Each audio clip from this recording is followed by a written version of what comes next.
ہو گیا۔ السلام علیکم ورحمۃ اللہ وبرکاتہ۔ الحمدللہ رب العالمین والصلاة والسلام علی اشرف الانبیاء والمرسلین نبینا محمد وعلی آلہ وصحبہ اجمعین ومن تبعہم بإحسان الی یوم الدین۔ رب اشرح لی صدری ویسر لی امری واحلل عقدۃ من لسانی یفقہوا قولی رب زدنی علما۔ سورۃ البقرہ آیت نمبر 118 سے آج تفسیر کا سلسلہ ہم شروع کر رہے ہیں۔ اعوذ باللہ من الشیطان الرجیم۔ وقال الذین لا يعلمون، اور ان لوگوں نے کہا جو علم نہیں رکھتے، جو جانتے ہی نہیں، لا علمی میں۔ کہتے ایک شخص تھا جس کا نام تھا رافع بن حریملہ، اس نے کہا، کیا کہا کہ لولا یکلمنا اللہ ہم سے کلام کیوں نہیں کرتا۔ نبی صلی اللہ علیہ وسلم سے کہنے لگا کہ اگر آپ اللہ کے نبی ہیں تو اللہ سے کہو اللہ ہم سے بات کریں۔ او تاتینا آیا، یا ہمارے پاس کوئی نشانی کیوں نہیں آ جاتی۔ کذالک قال الذین من قبلہم مثل قولہم، اسی طرح کی بات ان لوگوں نے بھی کہی جو ان سے پہلے گزر چکے ہیں۔ تشابہت قلوبہم، ان کے دل ایک جیسے ہیں، جس طرح وہ کفر اور انکار کرتے اور جہالت میں باتیں بناتے تھے یہود و نصارہ، ایسے ہی عرب کے ان بدوں نے بھی ایسی باتیں کہنا شروع کر دی۔ قد بینا الآیات لقوم یوقنون، ہم نے تو یقین کرنے والوں کے لیے بلا شبہ اپنی آیتیں کھول کھول کر بیان کر دی ہیں، اور کون سی نشانی چاہیے۔ رہا سوال کہ اللہ سے تم بات کرنا چاہتے ہو، اللہ تعالیٰ تم سے ہم کلام ہوگا، تو چھوٹے منہ بہت بڑی بات ہے۔ انا ارسلناک بالحق بشیرا ونذیرا، یقیناً ہم نے آپ کو حق کے ساتھ رسول بنا کر بھیجا، بشارت دینے والا اور ڈرانے والا بنا کر۔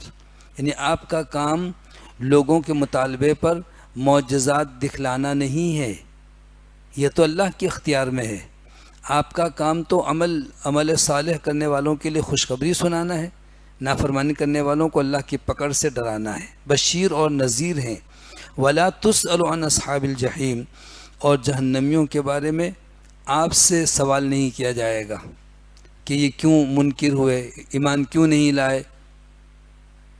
آپ کا کام یہ نہیں ہے، آپ کا کام تو صرف پہنچانا ہے۔ جو نہیں ایمان لائے گا وہ خود اپنے نتیجے سے دوچار ہوگا، خود اپنے عمل کا جو ہے خمیازہ بھگتے گا۔ آپ صلی اللہ علیہ وسلم کو پریشان ہونے کی ضرورت نہیں ہے۔ نبی کریم صلی اللہ علیہ وسلم کی خواہش تھی کہ زیادہ سے زیادہ یہود نصارہ مسلمان ہو جائیں، مشرکین مکہ ایمان لے آئیں۔ اس کے لیے آپ بار بار دعوت بھی دیتے اور اپنی بساط کے مطابق ان کو سمجھانے کی کوشش کرتے۔ تو اللہ نے فرمایا وَلَن تَرْضَ عَنْكَ الْيَهُودُ وَلَا النَّصَارَىٰ، یہ یہود اور عیسائی آپ سے ہرگز راضی نہیں ہوں گے، حَتَّى تَتَّبِعَ مِلَّتَهُمْ، یہاں تک کہ آپ ان کے دین کی پیروی کرنے لگ جائیں۔ وہ آپ پر ایمان نہیں لائیں گے بلکہ آپ کو اپنے دین پر لانے کی کوشش کریں گے۔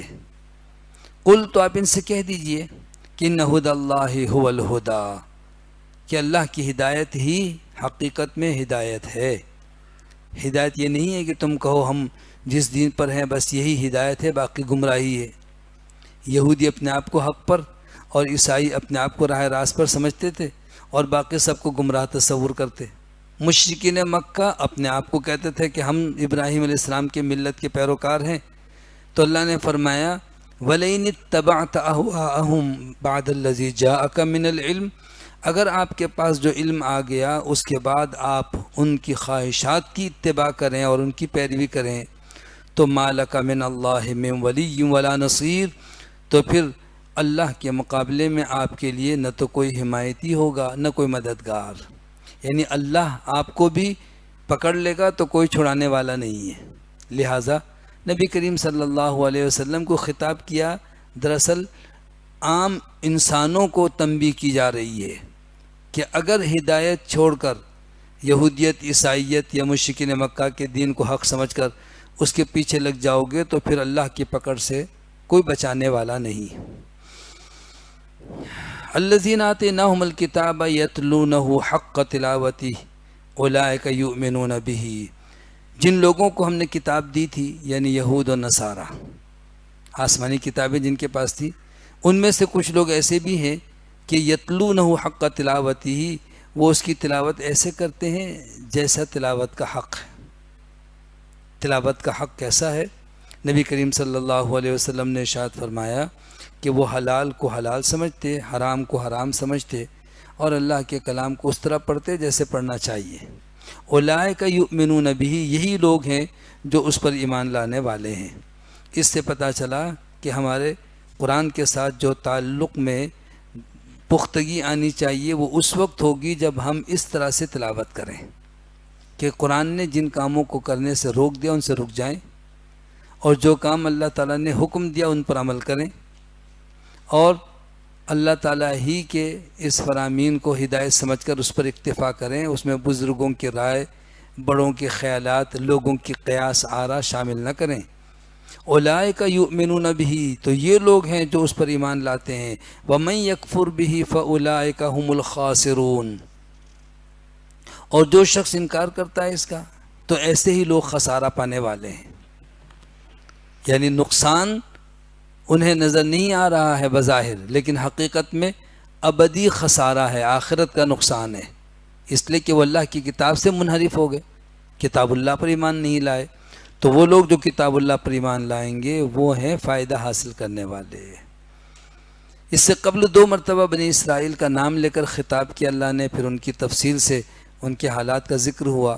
تیسری مرتبہ یہ لفظ آ رہا ہے، یا بنی اسرائیل، اے اولاد یعقوب، اے یہود و نصارہ، اذکروا نعمتی التی انعمت علیکم، یاد کرو تم پر جو میرے انعامات اور احسانات ہوئے، وانی فضلتکم علی العالمین، اور یہ کہ میں نے تم کو تمام جہان والوں پر فضیلت عطا کی تھی۔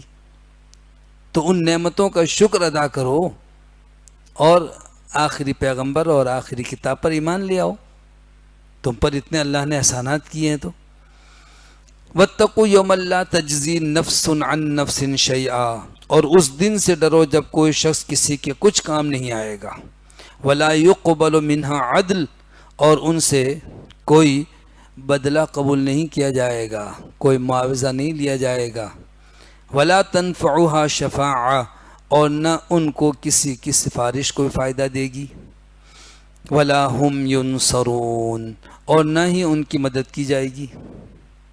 قیامت کے دن کفار، مشرکین اور نافرمانوں کے لیے بڑی سختی ہوگی کہ کوئی دوست نہ تو کام آئے گا، نہ کوئی رشتہ دار ان کا ہاتھ بٹائے گا، اور نہ ہی کوئی مال دولت فدیے میں، جرمانے میں دے کر وہ اپنے آپ کو چھڑا سکیں گے۔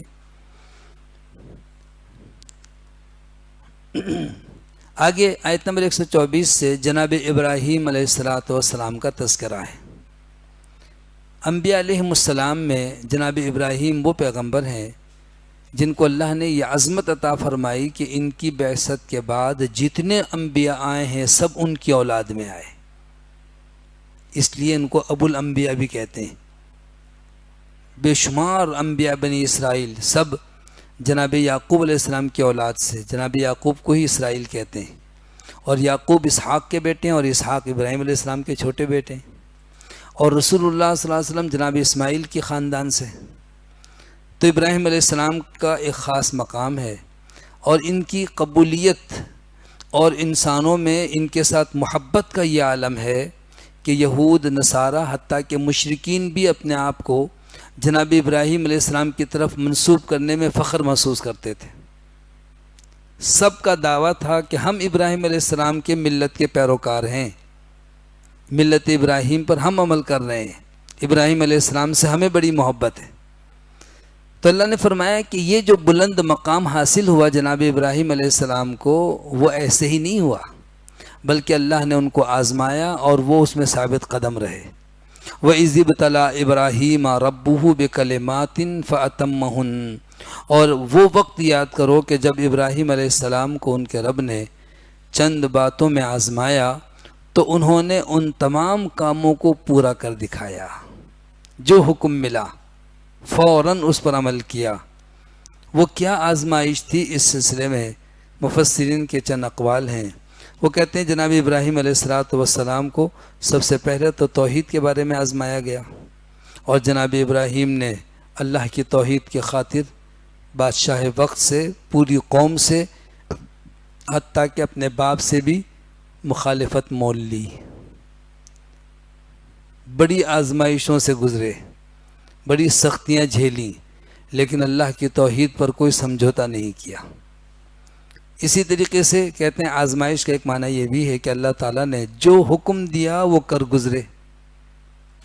اس سلسلے میں ابن عباس رضی اللہ عنہما سے روایت ہے کہ جناب ابراہیم علیہ السلام کو اللہ تعالیٰ نے ان باتوں میں آزمایا تھا کہ اے ابراہیم،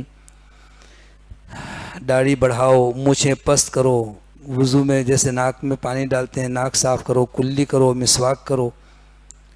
کہتے ہیں اسی طرح سے بال کاٹنا، ناخن کاٹنا، اور ان سب چیزوں کو فطرت کہا گیا۔ کہتے ہیں یہ ختنہ کرنا بھی جناب ابراہیم علیہ السلام کا یہ عمل تھا، سنت تھی۔ تو جو اللہ نے حکم دیا سب انہوں نے پورا کر دکھایا، یہاں تک کہ اللہ نے بیٹے کی قربانی کا مطالبہ کیا تو وہ اپنے بیٹے کو بھی اللہ کے نام پر قربان کرنے کے لیے آمادہ ہو گئے۔ بیوی بچوں کو جنگل بیابان میں چھوڑنے کا حکم دیا تو وہاں چھوڑ کر چلے آئے۔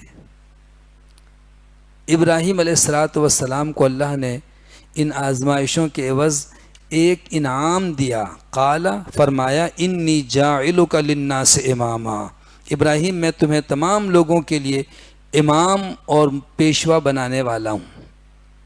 ابراہیم علیہ السلام امام ہے، ہر پیغمبر اپنی امت کا امام ہے، لیکن رسول اللہ صلی اللہ علیہ وسلم کی بعثت کے بعد اب اماموں کے امام، نبیوں کے امام، پوری کائنات کے امام محمد الرسول اللہ صلی اللہ علیہ وسلم ہے، جن کی اقتداء کی جائے، جن کی بات کو حرف آخر تصور کر کے ان پر عمل کیا جائے، وہ ہستی، وہ شخصیت کوئی امتی نہیں ہے، وہ رسول اللہ صلی اللہ علیہ وسلم ہے۔ تو اللہ نے ابراہیم علیہ السلام کو جب امامت کا یہ منصب عطا فرمایا، قالا، تو فوراً ابراہیم علیہ السلام نے درخواست کی، وَمِن ذُرِّيَّتِي، اور اے اللہ میری اولاد میں سے بھی کوئی امام اور پیشوا ہوگا، یہ منصب میری اولاد کو بھی ملے گا؟ قال لا ینال عہد الظالمین، تو اللہ نے فرمایا کہ ظالموں کے لیے میرا عہد نہیں ہے، میرا وعدہ ظالموں کو حاصل نہیں ہوگا، یعنی ان کو امام نہیں بنایا جائے گا، ہاں جو اہل ہوگا، جو اس کا حقدار ہوگا، جو مطیع فرما بردار ہوگا۔ تو یہی وجہ ہے جناب ابراہیم علیہ السلام کو اللہ نے امامت عطا فرمائی، نبوت سے سرفراز کیا، اور پھر ان کے بیٹے اسماعیل اور اسحاق دونوں نبی ہیں، پھر اسحاق کے بیٹے یعقوب نبی ہیں، یعقوب کے بیٹے یوسف نبی ہیں، اور یعقوب علیہ السلام کی اولاد میں سے اللہ تعالیٰ نے بنی اسرائیل کے سارے انبیاء یعقوب علیہ السلام کی ذریت میں سے ہی تھے۔ لیکن ہاں، جب ابراہیم علیہ السلام جیسے جلیل القدر پیغمبر ابراہیم خلیل اللہ کی اولاد کو اللہ نے منصب امامت نہیں عطا کیا، تو کوئی عام شخص جو نافرمان ہوگا وہ کیسے کوئی منصب حاصل کر سکتا ہے؟ معلوم کیا ہوا کہ اللہ کے یہاں حسب نسب کی کوئی حیثیت نہیں ہے، اسی لیے آپ نے فرمایا کہ اللہ تعالیٰ تمہارے حسب نسب کو، شکل و صورت کو نہیں دیکھتا، نہ اللہ تعالیٰ تمہارے مال و دولت کو دیکھتا ہے، اللہ تعالیٰ تو تمہارے دلوں کو، تمہاری نیتوں کو دیکھتا ہے، تمہارے عملوں کو دیکھتا، عمل کیا ہے، عمل کیسے۔ جناب ابراہیم علیہ السلام کو جن جن باتوں کا حکم دیا گیا ان میں ابراہیم علیہ السلام کی طرف منسوب بات تو نہیں ہے، لیکن عمومی بات ہے۔ عائشہ کہتی ہیں رسول اللہ صلی اللہ علیہ وسلم نے فرمایا کہ یہ بات فطرت میں شامل ہے کہ تمام انبیاء علیہ السلام نے اس پر عمل کیا، ان میں یہ سب چیزیں شامل ہیں، یعنی داڑھی بڑھانا، مونچھیں کم کرنا، ناخن کاٹنا، مسواک کرنا، استنجا کرنا، اسی طریقے سے بغل اور زیر ناف کے بال صاف کرنا، کلی کرنا، ناک میں پانی کھینچ کے ناک جھاڑنا، یہ سب چیزیں فطرت میں شامل ہیں۔ بیت اللہ کا تذکرہ کرتے ہوئے کہ جناب ابراہیم علیہ السلام کو اللہ تعالیٰ نے حکم دیا تھا کہ اللہ کا گھر تعمیر کریں، چنانچہ اللہ کے حکم پر جناب ابراہیم نے اپنے بیٹے اسماعیل کے ساتھ مل کر بیت اللہ کی تعمیر شروع کی۔ وَإِذْ جَعَلْنَا الْبَيْتَ مَثَابَةً لِلنَّاسِ، اور وہ وقت یاد کرنے کے لائق ہے کہ جب ہم نے بیت اللہ کو لوگوں کے لیے ثواب کا ذریعہ بنایا۔ مثابتاً کے دو معنی ہیں، مسابتاً ثواب کا باعث ہے، یعنی بہت اجر و ثواب ہے. ایک نماز 1,00,000 نماز کے برابر. ایک نماز بیت اللہ میں دوسری جگہ پر 1,00,000 نماز کے برابر. دوسرا مسابۃ للناس کا معنی ہے کہ لوٹ کر آنے کی جگہ. مسابۃ للناس کہتے ہیں اللہ تعالیٰ نے بیت اللہ میں اہل ایمان کے لیے ایسی کشش رکھی ہے، اور یہ بھی دعا تھی ابراہیم علیہ السلام کی، فَجْعَلْ أَفْئِدَةً مِّنَ النَّاسِ تَهْوِي إِلَيْهِمْ، اے اللہ لوگوں میں سے کچھ لوگوں کے دل ادھر مائل کر دے. چنانچہ کچھ لوگوں کا کہا ابراہیم علیہ السلام نے، اگر کچھ کا نہ کہتے اور یوں دعا کرتے تمام لوگوں کے دل مائل کر دے تو اب تو مسلمان بیت اللہ کو دیکھنے کے لیے بے تاب رہتے ہیں اور بار بار جانے کی تمنا رکھتے ہیں. لیکن اگر یہ دعا ہوتی تمام لوگوں کے لیے تو پھر یہود، نصارہ، ہندو، مشرک سارے ہی دوڑے چلے جاتے ہیں. ہر ایک چاہتا کہ میں بیت اللہ جاؤں. تو اللہ نے فرمایا کہ وہ اللہ کا عظیم گھر جو روئے زمین پر سب سے پہلا گھر ہے جو تعمیر ہوا، وہ لوگوں کے لیے ثواب کا ذریعہ یا بار بار لوٹ کر آنے کا مرکز، و امنن اور امن کی جگہ. اس لیے فرمایا من دخلہ کان آمنا، جو داخل ہو گیا بیت اللہ میں امن میں آ گیا. واتخذوا من مقام ابراہیم مصلی، اور تم ابراہیم علیہ السلام کے کھڑے ہونے کی جگہ کو، مقام ابراہیم کو جائے نماز بنا لو. کہتے ہیں ایک پتھر تھا جس پر ابراہیم علیہ السلام کھڑے ہو کر بیت اللہ کی عمارت کو تعمیر کر رہے تھے. ظاہر ہے جب دیوار بلند ہوئی تو کوئی چیز چاہیے تھی، تو وہ پتھر ایسا تھا کہ جس پر ابراہیم علیہ السلام کے پیروں کے نشانات بھی ثبت ہو گئے. جب ابراہیم علیہ السلام نے بیت اللہ کی تعمیر مکمل کر لی تو وہ پتھر ایک طرف رکھا رہ گیا. بعد میں پھر وہی پتھر رسول اللہ صلی اللہ علیہ وسلم کے عہد مبارک تک بیت اللہ کے قریب ہی ہوتا تھا. البتہ اس کی حفاظت کے لیے لوگوں نے اس کو محفوظ کر لیا. اب بھی ایک چھوٹا سا مینار کی شکل میں ہے اور اس میں ابراہیم علیہ السلام کے وہ نشان قدم والا پتھر محفوظ ہے. جناب عمر رضی اللہ تعالیٰ عنہ ایک دفعہ خواہش ظاہر کرتے ہیں کہ اللہ کے رسول صلی اللہ علیہ وسلم بیت اللہ کے مشرق، مغرب، شمال، جنوب چاروں طرف کھڑے ہو کر آپ نماز پڑھ لیتے ہیں، اور اس میں بیت اللہ کی طرف رخ کرنا ہے تو کوئی حرج نہیں. بحیثیت امام کی اگر آپ مقام ابراہیم کی طرف کھڑے ہو کر نماز پڑھیں تو بڑا اچھا ہو جائے گا. خواہش تھی اور اللہ نے آیت نازل فرما دی کہ وَاتَّخِذُوا مِن مَقَامِ إِبْرَاهِيمَ مُصَلَّى. جناب ابراہیم علیہ السلام کی یہاں فضیلت معلوم ہوئی کہ ان کی ایک خواہش، ان کے دل میں ایک خیال آیا اور اللہ نے اسے قرآن بنا کر نازل کر دیا. اسی لیے آپ نے فرمایا سابقہ دور میں بھی لوگ ایسے ہوتے تھے جن کو اللہ حق کا الہام کرتا. فرمایا ایسے محدثون میری امت میں اگر کوئی ہے تو وہ عمر ہے. یہ ایک نہیں، ایسے کئی مواقع تھے کہ جناب ابراہیم علیہ السلام سے متعلق انہوں نے یہ بات کہی کہ مقام ابراہیم کو مصلی بنائیں، آیت نازل ہوئی.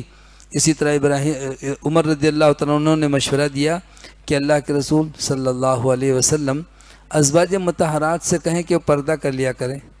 تو ازواج مطہرات میں سے بعض نے اسے محسوس کیا اور کہا عمر تم کون ہوتے ہو، ہمیں اللہ کے رسول صلی اللہ علیہ وسلم منع کریں گے یا وہ حکم دیں گے؟ اور اللہ نے آیت نازل کر دی. ازواج مطہرات نے جب نبی کریم صلی اللہ علیہ وسلم سے کسی چیز کا مطالبہ کیا، آپ ناراض ہوئے اور 1 مہینے کے لیے علیحدگی اختیار کر لی، تو سیدنا عمر نے کہا اگر رسول اللہ صلی اللہ علیہ وسلم تم سب کو طلاق دے دیں گے تو اللہ نبی صلی اللہ علیہ وسلم کو اور بیویاں عطا فرمائے گا، وہ سیبہ ہوں گی، باکرہ ہوں گی اور یہ خوبیاں والی ہوں گی. اللہ تعالیٰ نے انہی الفاظ میں آیت نازل کر دی ان طلقکن، اگر نبی صلی اللہ علیہ وسلم تم کو طلاق دے دیں تو اللہ متبادل عورتیں. اس طرح کئی مواقع تھے کہ جناب عمر ادھر رائے دیتے، مشورہ دیتے اور اللہ اسے قرآن بنا کر نازل کرتا. یہ عظمت اور فضیلت ہے. اس کے بعد اب نماز کے لیے امام اسی جگہ کھڑا ہوتا ہے جہاں رسول اللہ صلی اللہ علیہ وسلم نے کھڑے ہو کر نماز پڑھی اور پڑھائی، یعنی بیت اللہ کے دروازے کی طرف مقام ابراہیم بھی ہے اور وہیں پر بیت اللہ کی طرف رخ کر کے امام نماز پڑھاتا ہے.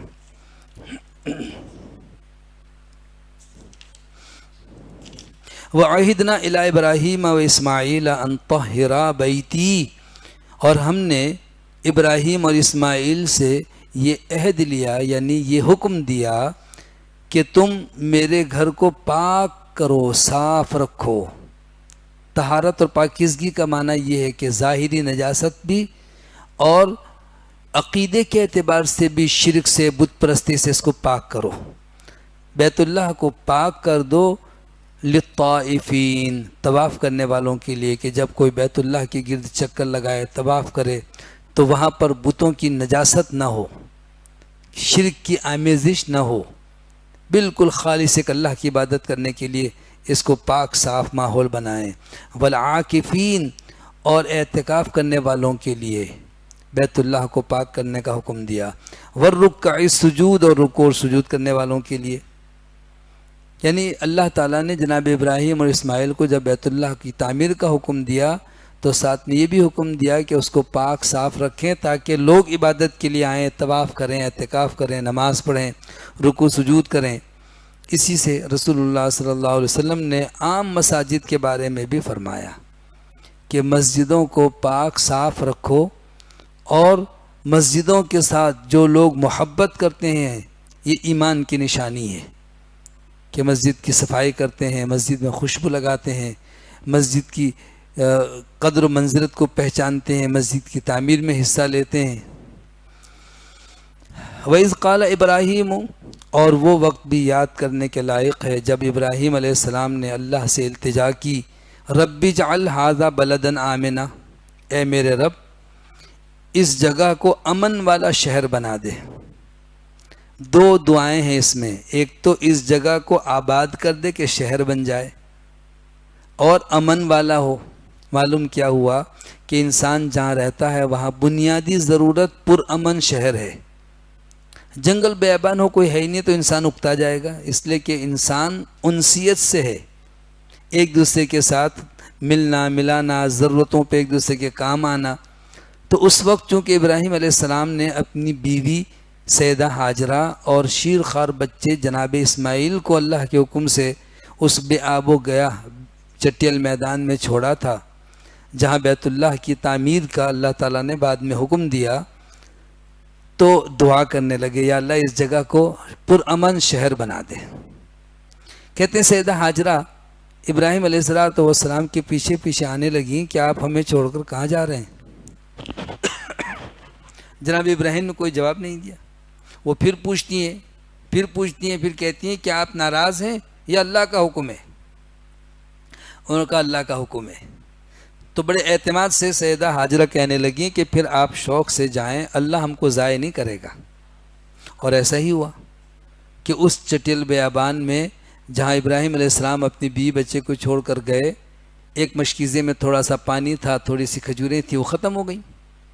جناب اسماعیل شیرخوار بچے تھے، جب ماں کو کچھ کھانے پینے کو نہیں ملا تو ظاہر ہے بچے کو دودھ بھی کیسے آئے گا۔ سیدہ ہاجرہ پانی کی تلاش میں اور کسی گزرتے ہوئے قافلے سے کچھ کھانے پینے کی چیز لینے کے لیے وہ دوڑتی ہیں، پہاڑ پہ چڑھ جاتی ہیں صفا پر، اور چاروں طرف نگاہیں دوڑاتی ہیں کہ کوئی نظر آئے، کوئی ہے جو ہماری مدد کرے۔ یہ اسباب و وسائل کو ڈھونڈنا شرک نہیں ہے۔ انہوں نے یہ نہیں کہا کہ اللہ نہیں دے سکتا، بلکہ اللہ دے گا لیکن کوئی ذریعہ تو بنے گا نا۔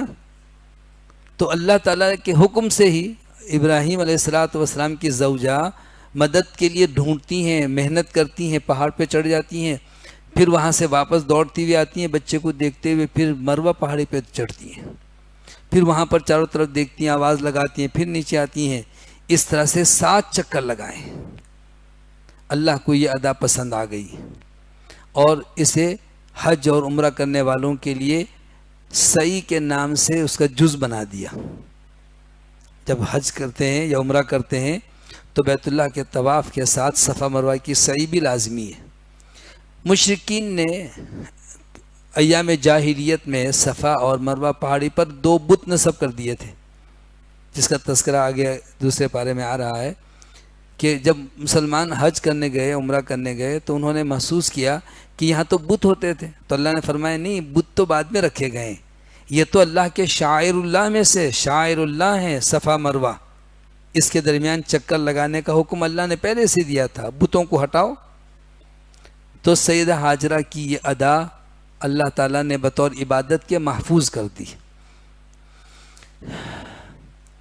اس موقع پر جب ابراہیم علیہ السلام یہ دعا کر کے جا رہے تھے تو اللہ کی شان دیکھیں کہ اسماعیل علیہ السلام رو رہے ہیں، بلک رہے ہیں، اور ماں پانی کی تلاش میں دوڑ رہی ہیں، اور جبرائیل آئے اور اسماعیل علیہ السلام کے قدم کے پاس انہوں نے اپنا پر زمین پر مارا، وہاں سے پانی کا چشمہ پھوٹ پڑا۔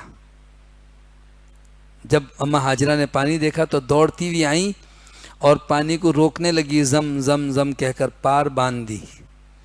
رسول اکرم صلی اللہ علیہ وسلم نے ارشاد فرمایا، اماں ہاجرہ پہ اللہ رحم فرمائے، انہوں نے پانی کو جہاں تک روکا تھا وہاں تک وہ کنواں بن گیا، وہ چشمہ کنواں بن گیا۔ اگر وہ نہ روکتی تو پوری دنیا میں یہ پانی نہر کی شکل میں بہہ رہا ہوتا۔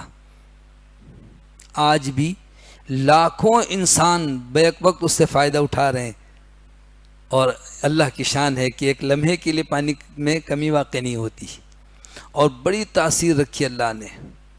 آپ نے ارشاد فرمایا کہ ماء و زمزم لما شرب لہ، زمزم کا پانی جس مقصد کے لیے پیا جائے اللہ وہ عطا فرماتا ہے۔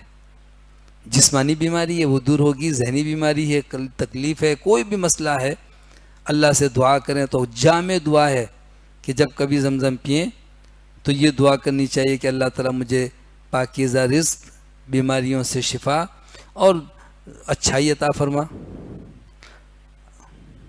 اللہم نسألک علما نافعا ورزقا واسعا وشفاء من کل داء، یا اور جو دعا کرنی چاہیں۔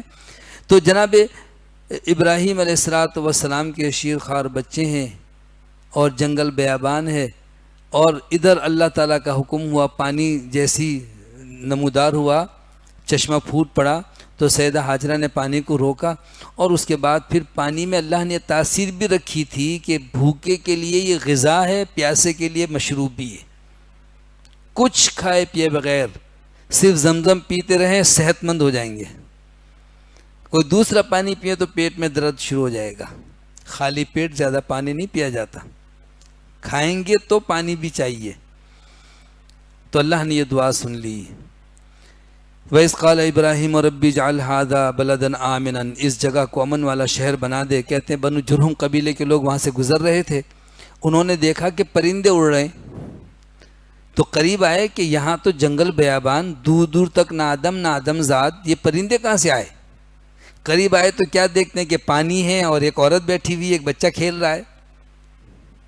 پوچھا اماں اس پانی کے پاس ہمیں بھی ٹھہرنے کی اجازت ہے؟ انہیں اور کیا چاہیے تھا؟ انہوں نے کہا بالکل ٹھہریں، لیکن اس پانی پر ملکیت تمہاری نہیں ہوگی۔ انہوں نے کہا نہیں کوئی بات نہیں، ملکیت آپ کی ہوگی، ہم یہاں پر۔ تو وہی قبیلہ جرہم آباد ہوا، اور اسی قبیلے کی خاتون سے پھر جناب اسماعیل علیہ السلام کی شادی ہوئی، اور آبادی بڑھتی گئی، وہ شہر امن والا بن گیا۔ وَارْزُقْ أَهْلَهُ مِنَ الثَّمَرَاتِ، اور اے اللہ ان کے باشندوں کو پھلوں سے رزق عطا فرما۔ یہ ابراہیم علیہ السلام کی دوسری دعا تھی، ایسی قبول ہوئی کہ اس وقت سے لے کر آج تک دنیا جہان میں کسی موسم کا کوئی پھل ہو وہ بیت اللہ میں مکہ المکرمہ میں پایا جاتا ہے۔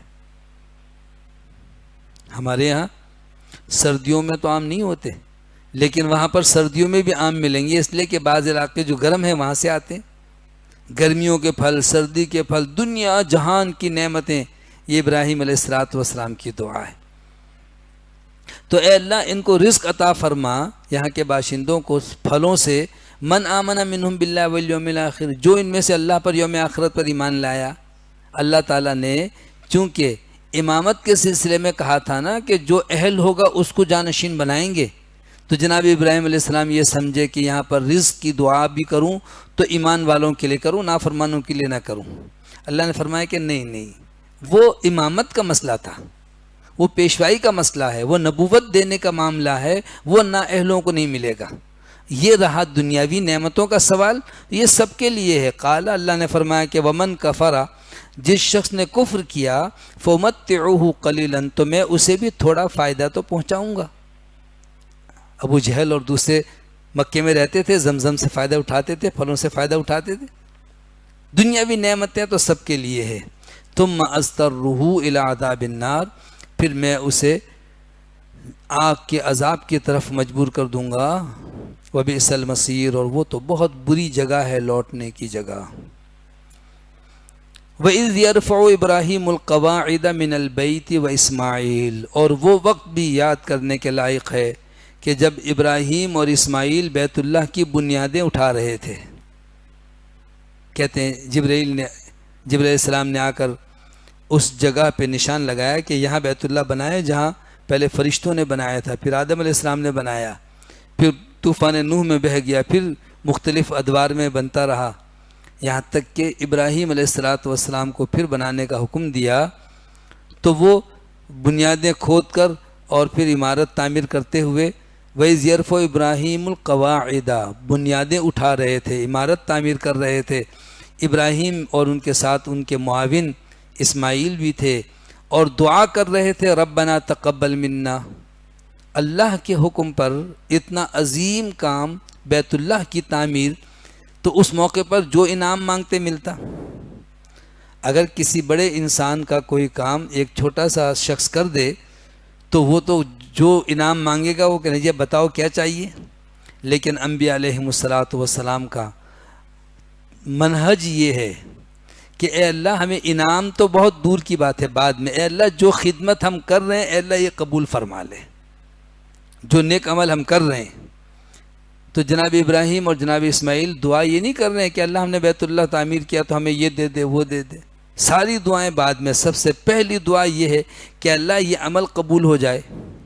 اسی لیے علماء کہتے ہیں جب ہم نماز پڑھیں تو اس خوش فہمی میں نہ رہیں کہ ہم نے بڑا تیر مار دیا، بلکہ یہ عجز و انکساری سے گر گڑائیں کہ یا اللہ اس میں کوتاہی ہے تو معاف کر دے اور ہماری نماز قبول فرما۔ صدقہ دیں تو یہ دعا کریں اللہ میرا صدقہ قبول فرما، روزہ رکھیں یہ دعا کریں اللہ میرا روزہ قبول ہو جائے۔ تو اب اس میں جو رکاوٹیں ہوں گی یا قبولیت کے منافی کوئی کمزوری ہوگی تو اللہ تعالیٰ اس کی اصلاح کی توفیق دے گا۔ ابراہیم علیہ السلام نے یہ بھی دعا کی ربنا تقبل منا، اے اللہ تو ہم سے ہمارا یہ عمل یہ نیکی قبول فرما، انک انت السمیع العلیم، بے شک تو سب کچھ سننے والا سب کچھ جاننے والا ہے۔ ربنا اے ہمارے رب، وجعلنا مسلمین لک، تو ہم دونوں کو اپنا مطیع فرما بردار بنا دے، تیری نافرمانی سے ہمیں بچا دے۔ مسلم ایک کو کہتے ہیں، اسی سے مسلمین، ہم دونوں کو تیرا مطیع فرما بردار بنا دے۔ معلوم کیا ہوا کہ اسلام رسول اللہ صلی اللہ علیہ وسلم پر آپ کی بعثت کے بعد کوئی نیا دین نازل نہیں ہوا، بلکہ تمام انبیاء کا دین اسلام تھا۔ نبی کریم صلی اللہ علیہ وسلم پر تو دین اسلام کی تکمیل ہوئی ہے، دین اسلام مکمل ہوا ہے۔ دین اسلام تو آدم علیہ السلام سے چلا آ رہا ہے، ان الدین عند اللہ الاسلام۔ پھر یہودی اپنے آپ کو مسلمان کیوں نہیں کہتے؟ یہ تو شناخت کے طور پر وہ کہتے ہیں ہم یہودی ہیں، عیسیٰ علیہ السلام کی نسبت سے وہ عیسائی کہلاتے ہیں یا اور کسی نسبت سے۔ اسی حوالے سے مسلمانوں کو بھی کہا جاتا ہے کہ یہ اہل حق ہیں، اہل توحید ہیں، اہل کتاب و سنہ ہیں، اہل حدیث ہیں۔ یہ سارے نام شناخت کے طور پر ہیں، لیکن اصل جو دین ہے وہ اسلام ہے۔ اصل دین اسلام یعنی اطاعت و فرما برداری کرنا۔ اسلام کا معنی ہے اپنے آپ کو اللہ کے سپرد کر دینا، جو حکم ملا اس پر عمل کرنا۔ تو ابراہیم علیہ السلام نے کہا کہ اے اللہ ہمیں اپنا مطیع فرما بردار بنا دے، وَمِن ذُرِّيَّتِنَا، اور ہماری اولاد میں سے بھی اُمَّةً مُسْلِمَةً لَكَ، ایک ایسی جماعت پیدا فرما جو تیری فرما بردار ہو، وَأَرِنَا مَنَاسِكَنَا، اور ہمیں اپنی عبادت کے طور طریقے بھی سکھا دے، وَتُبْ عَلَيْنَا، اور اے اللہ ہم پر رحم فرما، ہم بڑے کمزور ہیں، ہم پر رحم فرما، اِنَّكَ أَنْتَ التَّوَّابُ الرَّحِيمُ، بے شک تو بہت توبہ قبول کرنے والا، نہایت رحم کرنے والا ہے۔ کتنے پاکیزہ کلمات ہیں، کیسی عظیم الشان دعا ہے، عجز و انکساری ہے۔ پیغمبر اللہ سے دعا مانگ رہے ہیں لیکن التجا یہ کر رہے ہیں کہ اللہ ہمیں تیرا فرما بردار بنا دے، اے اللہ ہمیں تیری اطاعت کرنے والا بنا دے، ہماری اولاد میں بھی اے اللہ تیری فرما برداری کرنے والا بنا، عبادت کے طور طریقے ہمیں بتا دے، کون سے عمل تجھے پسند ہے وہ ہمارے لیے آسان بنا دے۔ چنانچہ رسول اللہ صلی اللہ علیہ وسلم نے بھی اپنی امت کو یہی تعلیم دی۔ آپ نے ارشاد فرمایا نماز کے بارے میں کہ صلو کما رأیتمونی اصلی، نماز اس طرح پڑھو جیسے تم نے مجھے نماز پڑھتے دیکھا ہے۔ حج کا موقع ہے، فرمایا اس طرح حج کرو جیسے تم نے مجھے حج کرتے ہوئے دیکھا ہے۔ ہر عمل میں اتباع سنت ضروری ہے، یہاں تک کہ رسول اللہ صلی اللہ علیہ وسلم نے ایک جامع ارشاد فرمایا کہ من عمل عملا لیس فی امرنا فہو رد، جس شخص نے کوئی ایسا عمل کیا جس کے بارے میں ہمارا حکم نہ ہو وہ عمل مردود ہے، وہ عمل کتنا ہی اچھا کیوں نہ ہو اللہ کے یہاں قابل قبول نہیں ہے۔ تو ابراہیم علیہ السلام نے جو دعا کی وہ یہی دعا تھی کہ ہماری اولاد میں بھی اے اللہ مطیع فرما بردار گروہ پیدا فرما۔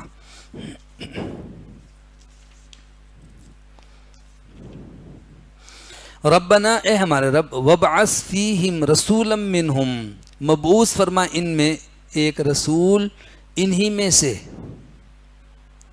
یعنی اہل مکہ میں ایک رسول بھیج جو اسی خاندان قبیلے سے تعلق رکھتا ہو۔ اور یہ ابراہیم علیہ السلام کی دعا کتنے عرصے کے بعد ظاہر ہوئی اور قبول ہوئی، جیسا کہ رسول اللہ صلی اللہ علیہ وسلم نے خود فرمایا کہ میں اپنے باپ ابراہیم خلیل اللہ کی دعا ہوں اور جناب عیسی ابن مریم کی بشارت ہوں۔ تو یہ ابراہیم علیہ السلام کی دعا آپ کے بارے میں تھی کہ ربنا، اے ہمارے رب، وابعث فیہم رسولا منہم، جہاں اپنی بیوی بچوں کو چھوڑ کر گئے تھے، جس کے لیے امن والے شہر کی دعا کی تھی، رزق کی دعا کی، وہیں ہدایت کی بھی دعا کی۔ معلوم کیا ہوا کہ ماں باپ کو اپنی اولاد کے لیے جہاں مادی وسائل کی فکر ہوتی ہے وہاں روحانی اسباب اور ہدایت کی بھی فکر ہونی چاہیے۔ خود بھی دین سکھائیں اور اللہ سے بھی دعا کریں کہ اللہ ان کو دین کی سمجھ عطا فرما، ہدایت عطا فرما۔ تو ابراہیم علیہ السلام نے بھی دعا کی آنے والی نسل میں اے اللہ کو رسول بھیج، یتلو علیہم آیاتک، جو ان کے سامنے تیری آیتوں کی تلاوت کر کے ان کو سنائے، وَيُعَلِّمُهُمُ الْكِتَابَ وَالْحِکْمَةَ، اور وہ انہیں کتاب اور حکمت کی تعلیم دے۔ کتاب سے مراد تو قرآن مجید اور حکمت سے مراد رسول اللہ صلی اللہ علیہ وسلم کی تعلیمات ہیں۔ وَيُزَكِّيهِمْ، اور وہ پیغمبر ان کا تزکیہ کرے، ان کو پاک صاف کرے، ان کے اخلاق، عادات، رسم و رواج، ان سب چیزوں میں ان کی اصلاح کر دے۔ اِنَّكَ أَنْتَ الْعَزِيزُ الْحَكِيمُ، بے شک تو ہی ہے سب پر غالب ہے، نہایت حکمت والا ہے۔ تو جناب ابراہیم علیہ السلام کی دعائیں اللہ نے قبول فرمائیں، اور کفار و مشرکین کہتے تو یہی تھے کہ ہم بھی ملت ابراہیم کے پیروکار ہیں، لیکن حقیقت میں جناب ابراہیم کی دعوت سے ان کا عمل مطابقت نہیں رکھتا تھا۔ ابراہیم علیہ السلام تو خالص اللہ کی دعوت دیتے اور یہ بت پرستی کرتے تھے۔ تو اللہ نے فرمایا وَمَن يَرْغَبُ عَن مِّلَّةِ إِبْرَاهِيمَ إِلَّا مَن سَفِيَ نَفْسَهُ، اور کون ہے جو ابراہیم علیہ السلام کی ملت سے منہ موڑ لے سوائے اس کے جو بیوقوف ہے، جو اپنے نفس کو احمق بناتا ہے، بیوقوف بناتا ہے، وہی ابراہیم علیہ السلام کی تعلیمات سے انحراف کرے گا۔ ورنہ تو ابراہیم علیہ السلام کا دین، ان کی ملت تو دین اسلام ہے۔ وَلَقَدِ اصْطَفَيْنَاهُ فِي الدُّنْيَا، اور یقیناً ہم نے ان کو دنیا میں بھی منتخب کر لیا، چن لیا جناب ابراہیم کو۔ وَإِنَّهُ فِي الْآخِرَةِ لَمِنَ الصَّالِحِينَ، اور یقیناً وہ آخرت میں بھی نیکی کرنے والوں میں سے ہیں، آخرت میں بھی صالحین میں سے، یعنی اللہ تعالیٰ نے ان کو دنیا میں بھی عزت اور کامیابی عطا فرمائی، آخرت میں بھی سرخروی نصیب فرمائی۔ اذ قال له ربه اسلم، جب ان کے رب نے ان سے ارشاد فرمایا اے ابراہیم مطیع فرما بردار ہو جاؤ، جو حکم ملا اس پر عمل کرو۔ قالا، تو فوراً کہنے لگے اسلمت لرب العالمین، میں تو رب العالمین کا مطیع فرما بردار ہو گیا، ایک لمحے تاخیر نہیں کی۔ یہ ان کی اطاعت کا جذبہ تھا جس کا بارہا قرآن میں اللہ نے ذکر فرمایا کہ ان ابراہیم کان امتاً قانتا للہ، ابراہیم علیہ السلام تو ایک جماعت تھے، خوبیوں کا مرکز تھے اور اللہ کے انتہائی مطیع فرما بردار تھے۔ اس اطاعت کی وجہ سے واتخذ اللہ ابراہیم خلیلا، اللہ نے ابراہیم کو اپنا خلیل بنایا۔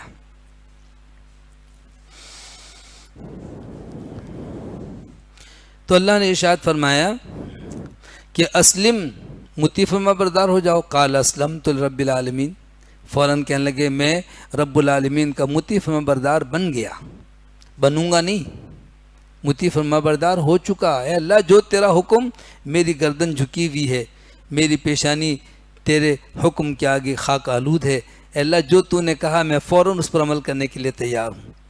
وَوَصَّى بِهَا إِبْرَاهِيمُ بَنِيهِ، اور ابراہیم علیہ السلام نے اپنے بیٹوں کو بھی اسی بات کی نصیحت کی، وَيَعْقُوبُ، اور جناب یعقوب نے بھی اپنی اولاد کو اسی بات کی نصیحت کی۔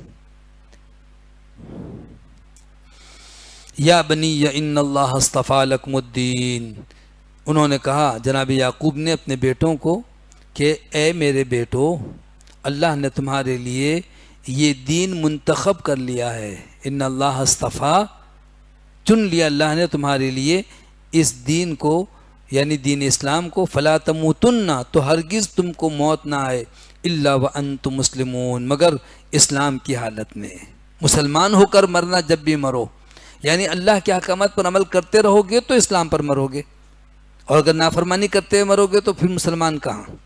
سوچیں، اسی لیے کہتے ہیں زندگی کا ہر لمحہ بڑا قیمتی ہے۔ ایک شخص نماز پڑھنے جا رہا ہے اور اس کا موت کا وقت آ گیا تو ظاہر اسلام کہلائے گا نا، مسلمان ہے، نماز کی حالت میں یا نماز پڑھتے ہوئے یا نماز پڑھ کے آ رہا تھا یا کوئی بھی ذریعہ معاش اور حصول رزق کے لیے محنت کر رہا تھا، اور ایک ہے جو حرام کام کر رہا تھا، نافرمانی کر رہا تھا، فسق و فجور میں تھا اور موت آ گئی، شرک کر رہا تھا، کفر کر رہا تھا۔ تو چونکہ موت کا لمحہ ہمیں پتہ نہیں، تو جب موت آئے اسلام کی حالت میں، اس کا مطلب ہر لمحہ اطاعت کرتے رہو، کسی ایک لمحے کو بھی موت سے غافل ہو کر کے نافرمانی میں نہ گزارو۔ یہ نصیحت تھی جناب ابراہیم اور جناب یعقوب علیہ السلام کے اپنے اولاد کے لیے۔ ام کنتم شہداء اذ حضر یعقوب الموت، کیا یعقوب علیہ السلام کو جب موت آنے کا وقت آیا تم موجود تھے؟ تمہیں پتہ ہے کہ یعقوب علیہ السلام نے انتقال کے وقت کیا کہا تھا؟ اذ قال لبنی، جب انہوں نے اپنے بیٹوں سے کہا کہ ما تعبدون من بعدی، میرے بعد تم عبادت کس کی کرو گے؟ کس کی عبادت کرو گے؟ اپنے بیٹوں سے پوچھا۔ قالو، تو ان کے بیٹوں نے جواب دیا، جناب یعقوب علیہ السلام کی اولاد نے کہا کہ نعبد الہک و الہ آبائک ابراہیم و اسماعیل و اسحاق الہ واحدا، کہ ہم آپ کے معبود کی عبادت کریں گے، آپ کے باپ دادا ابراہیم، اسماعیل، اسحاق کے معبود برحق کی عبادت کریں گے جو ایک ہی معبود ہے، اور وہ اللہ وحدہ لا شریک لہ ہے۔ معلوم کیا ہوا کہ آخری نصیحت جو تھی موت کے وقت جناب یعقوب کی، وہ توحید کی تھی۔ سب سے پہلا کلمہ جو اسلام میں داخل ہونے کے لیے وہ توحید ہے، اور سب سے آخری گفتگو جو دنیا سے جاتے ہوئے زبان پر ہونی چاہیے وہ توحید ہے۔ آج توحید کو لوگوں نے اتنا مایوس سمجھ لیا کہ شرک کی باتیں کریں بڑے خوش ہوتے ہیں۔ فلاں صاحب ہوا میں اڑتے تھے، لوگوں کو دیکھ کے بتا دیتے تھے، غیب ان کو معلوم ہوتا تھا تو کہتے ہیں سبحان اللہ۔ یہ تو حرام ہے، شرک ہے۔ یہ تو توحید کے بالمقابل انسانوں کو بڑھا چڑھا کر اللہ جیسی صفتوں کا حامل قرار دیتے ہیں، یہ تو حرام ہے۔ بنیادی تعلیم توحید کی ہونی چاہیے۔ تو بیٹوں نے کہا کہ وَنَحْنُ لَهُ مُسْلِمُونَ، ہم تو اسی اللہ کے مطیع فرمانبردار ہیں، اسی اللہ کی عبادت کریں گے جو آپ کا بھی معبود ہے اور آپ کے آباء و اجداد کا بھی۔ تِلْكَ أُمَّةٌ قَدْ خَلَتْ، یہ ایک جماعت تھی جو دنیا سے چلی گئی، گزر گئی۔ لَهَا مَا كَسَبَتْ وَلَكُمْ مَا كَسَبْتُمْ، تو اس کے لیے ہے جو کچھ انہوں نے کمایا اور تمہارے لیے وہ عمل ہے جو تم نے کمایا، یعنی تم جو عمل کرو گے اس کا صلہ تم کو ملے گا۔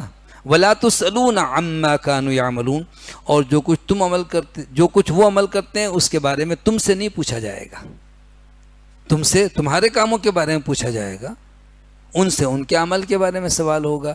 یہ ایک عظیم آیت ہے۔ اگر کوئی شخص یہ کہے کہ اچھا جی آج آپ نے نئی بات شروع کر دی، یہاں پر تو فلاں فلاں بزرگ گزرے ہیں، بڑے بڑے انسان گزرے ہیں، کیا وہ سب بدعت کرتے تھے، شرک کرتے تھے، سب جہنمی ہیں، فلاں کے بارے میں فلاں کے بارے میں؟ تو ایک مختصر سا جواب اللہ نے سکھا دیا کہ جو دنیا سے چلے گئے، تِلْكَ أُمَّةٌ قَدْ خَلَتْ، وہ امت، وہ گروہ دنیا سے جا چکا، اس کے بارے میں ہم سے نہ پوچھو۔ کیوں؟ کہ اللہ نے یہ سکھایا ہے کہ یوں کہو کہ لَهَا مَا كَسَبَتْ وَلَكُمْ مَا كَسَبْتُمْ، ان کے لیے جو کچھ انہوں نے عمل کیا ہے وہ صلہ ملے گا، تمہارے لیے جو تم عمل کر رہے ہو۔ وَلَا تُسْأَلُونَ عَمَّا كَانُوا يَعْمَلُونَ، جو وہ کرتے تھے تم سے نہیں پوچھا جائے گا۔ ہم جواب دہ نہیں ہے کہ ہمارے باپ دادا کیا عمل کرتے تھے۔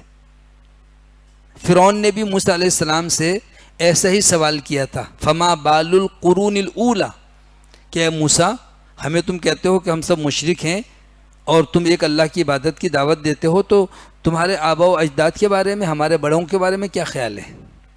تو جناب موسیٰ علیہ السلام نے بھی ایک جامع اور مختصر سا جواب دیا کہ علمها عند ربی فی کتاب، ان لوگوں کے بارے میں میرے رب کے پاس کتاب اللہ میں علم ہے، میرا رب جانتا ہے کہ انہوں نے کیا عمل کیا تھا اور کیا بدلہ ملنے والا ہے۔ تو باپ دادا کی اندھی تقلید کر کے کہ وہ یوں کرتے تھے اس لیے ہم ایسا بنو گے، وہ سمجھتے تھے کہ ہدایت صرف انہوں نے ذمہ لی ہوئی ہے، ہدایت چاہیے تو ہدایت کی ٹکٹ ان کے پاس ہے اور کسی راستے سے ہدایت نہیں ملے گی۔ قل کہہ دیجئے کہ بل ملت ابراہیم حنیفہ، بلکہ ابراہیم علیہ السلام کی ملت کی اتباع کرو جو کہ یکسو ہو کر ایک اللہ کی عبادت کرنے والے تھے، یہ ہے ہدایت کا راستہ۔ وما کان من المشرکین، اور جناب ابراہیم مشرکوں میں سے نہیں تھے۔ ایک طرف ابراہیم علیہ السلام سے اپنی محبت، قربت اور وابستگی بتلا رہے ہیں، دوسری طرف شرک کی دعوت دے رہے ہیں۔ قولو، تم سب کہو کہ آمنا باللہ وما انزل الینا، کہ ہم اللہ پر ایمان لائے اور جو کچھ اللہ کی طرف سے ہم پر نازل کیا گیا ہے اس پر بھی ہم ایمان لائے۔ وما انزل الی ابراہیم و اسماعیل و اسحاق و یعقوب والاسباط، اور جو کچھ جناب ابراہیم و اسماعیل، اسحاق اور یعقوب اور ان کی اولاد کی طرف اللہ کی طرف سے حکم نازل ہوا، کتابیں نازل کی گئیں، ہم ان سب پر ایمان لاتے ہیں۔ وما اوتی موسیٰ و عیسیٰ، اور جو کچھ جناب موسیٰ اور عیسیٰ علیہ السلام کو دیا گیا۔ وما اوتی النبیون من ربہم، اور دیگر انبیاء کو بھی ان کے رب کی طرف سے جو کچھ عطا کیا گیا، ہم ان سب پر ایمان لاتے ہیں۔ لا نفرق بین احد منہم، ہم ان میں سے کسی ایک میں بھی تفریق نہیں کرتے کہ کسی کو مانے کسی کو نہ مانے۔ تفریق کا ایک معنی بھی ہے کہ کسی پیغمبر کا رتبہ بڑھائیں کسی کو گھٹائیں، یہ جائز نہیں ہے۔ کسی پیغمبر کا نام لے کر یوں کہنا کہ جناب ابراہیم علیہ السلام جو ہے وہ فلاں پیغمبر سے افضل ہیں، یا رسول اللہ صلی اللہ علیہ وسلم فلاں پیغمبر سے افضل ہیں، تو آپ نے اس سے بھی منع کر دیا۔ ہاں یوں کہہ سکتے ہیں کہ جناب ابراہیم تمام انبیاء بنی اسرائیل کے جد امجد ہیں اور رسول اللہ صلی اللہ علیہ وسلم تمام انبیاء کے سردار ہیں، لیکن کسی پیغمبر کا نام لے کر دوسرے پیغمبر کے بالمقابل کہنا ہے کہ یہ کم ہیں، یہ چھوٹے ہیں، یہ بڑے ہیں، ایسا پیغمبر کی شان میں گستاخی کرنا بھی منع ہے۔ چہ جائے کہ انبیاء علیہ السلام کی نبوت و رسالت اور ان پر نازل ہونے والی کتاب کا ہی کوئی انکار کرے، وہ مسلمان نہیں ہوگا۔ ان سب پر ایمان لانا ہے۔ وَنَحْنُ لَهُ مُسْلِمُونَ، اور ہم تو اسی کے فرما بردار ہیں۔ اللہ تعالیٰ نے جب اہل کتاب کے اس غلط عقیدے کا ذکر کیا کہ وہ کہتے تھے ہدایت تو یہودیت اور عیسائیت میں ہے، تو اللہ نے فرمایا نہیں، ہدایت تو اللہ کی طرف سے ہے۔ فَإِنْ آمَنُوا بِمِثْلِ مَا آمَنْتُمْ بِهِ فَقَدِ اهْتَدَوْا، اگر یہ لوگ یعنی یہ اہل کتاب یہود و نصارہ ایسا ایمان لائیں جیسے تم ایمان لائے ہو، اے مسلمانوں کی جماعت، اے صحابہ کرام، تم جیسا ایمان لائے ہو نا، ایسا ایمان اگر وہ لائیں تو وہ ہدایت یافتہ ہوں گے۔ معلوم کیا ہوا کہ ہدایت کے لیے نمونہ، مثال اور معیار صحابہ کی ہستیاں ہیں۔ بڑے ہی بد نصیب ہیں وہ لوگ جو صحابہ کی شان میں گستاخیاں کرتے ہیں اور کہتے ہیں کہ چند لوگوں کے سوا باقی سب تو مفاد پرست ہے، دنیا کے لیے آپ کے ارد گرد جماعت ہے۔ استغفر اللہ، یہ کوئی سنجیدہ شخص نہیں کہہ سکتا، اس لیے کہ یہ تو رسول اللہ صلی اللہ علیہ وسلم کی 23 سالہ محنت کا ثمر ہے۔ آپ نے 13 سال مکے میں اور 10 سال مدینے میں جو کچھ پڑھایا اور سکھایا ہے وہ پھل ہے یہ صحابہ کی شکل میں۔ اس کا مطلب تو یہ ہوا کہ معاذ اللہ رسول اللہ صلی اللہ علیہ وسلم کی شان میں تم گستاخی کر رہے ہو صحابہ کو نہ مان کر۔ کوئی شخص کہے کہ فلاں شخص جو ہے نا کاریگر بہت اچھا ہے لیکن عمارت بالکل نکمی بنائی، درخت بہت اچھا ہے لیکن پھل جو ہے نا بالکل بیکار ہے، تو پھر تعریف کس چیز کی ہوئی؟ تعریف نہیں کی بلکہ تم تو ان کی برائی کر رہے ہو۔ ظاہر ہے کسی کاریگر کی تعریف اس کے ہنر سے ہوگی، تم ہنر کی تو مذمت کر رہے ہو۔ کسی استاد کی تعریف شاگردوں سے ہوتی ہے کہ اتنے بڑے بڑے شاگرد فلاں استاد سے پڑھ کے آئے ہیں، تو صحابہ رسول اللہ صلی اللہ علیہ وسلم کے شاگرد ہیں۔ آپ صلی اللہ علیہ وسلم کی تربیت، آپ کی تعلیم کا ثمر ہے۔ اللہ تعالیٰ نے چن لیا انہیں نبی صلی اللہ علیہ وسلم کی صحبت کے لیے. کائنات میں انبیاء کے بعد افضل ترین جماعت صحابہ کی جماعت ہے.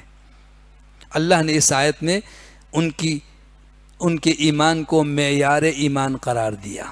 فَإِنْ آمَنُوا، اگر یہ اہل کتاب ایمان لائیں بِمِثْلِ مَا آمَنْتُمْ بِهِ، جس طرح اس چیز پر تم ایمان لائے ہو، تو فقد اہتدوا، وہ ہدایت یافتہ ہوں گے. وَإِن تَوَلَّوْا، اور اگر وہ منہ موڑ لیں، فَإِنَّمَا هُمْ فِي شِقَاقٍ، تو یقیناً یہ لوگ صرف مخالفت میں پڑے ہوئے ہیں، حقیقت جانتے بوجھتے بھی اختلاف کر رہے ہیں.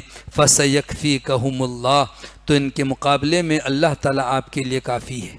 وَهُوَ السَّمِيعُ الْعَلِيمُ، اور وہ سب کچھ سننے والا ہے، خوب جانتا ہے، سب چیزوں کا علم رکھتا ہے. صبغۃ اللہ، اللہ کا رنگ، اللہ تعالیٰ کا رنگ یعنی دین اسلام قبول کرنا اور اطاعت و فرمانبرداری اختیار کرنا.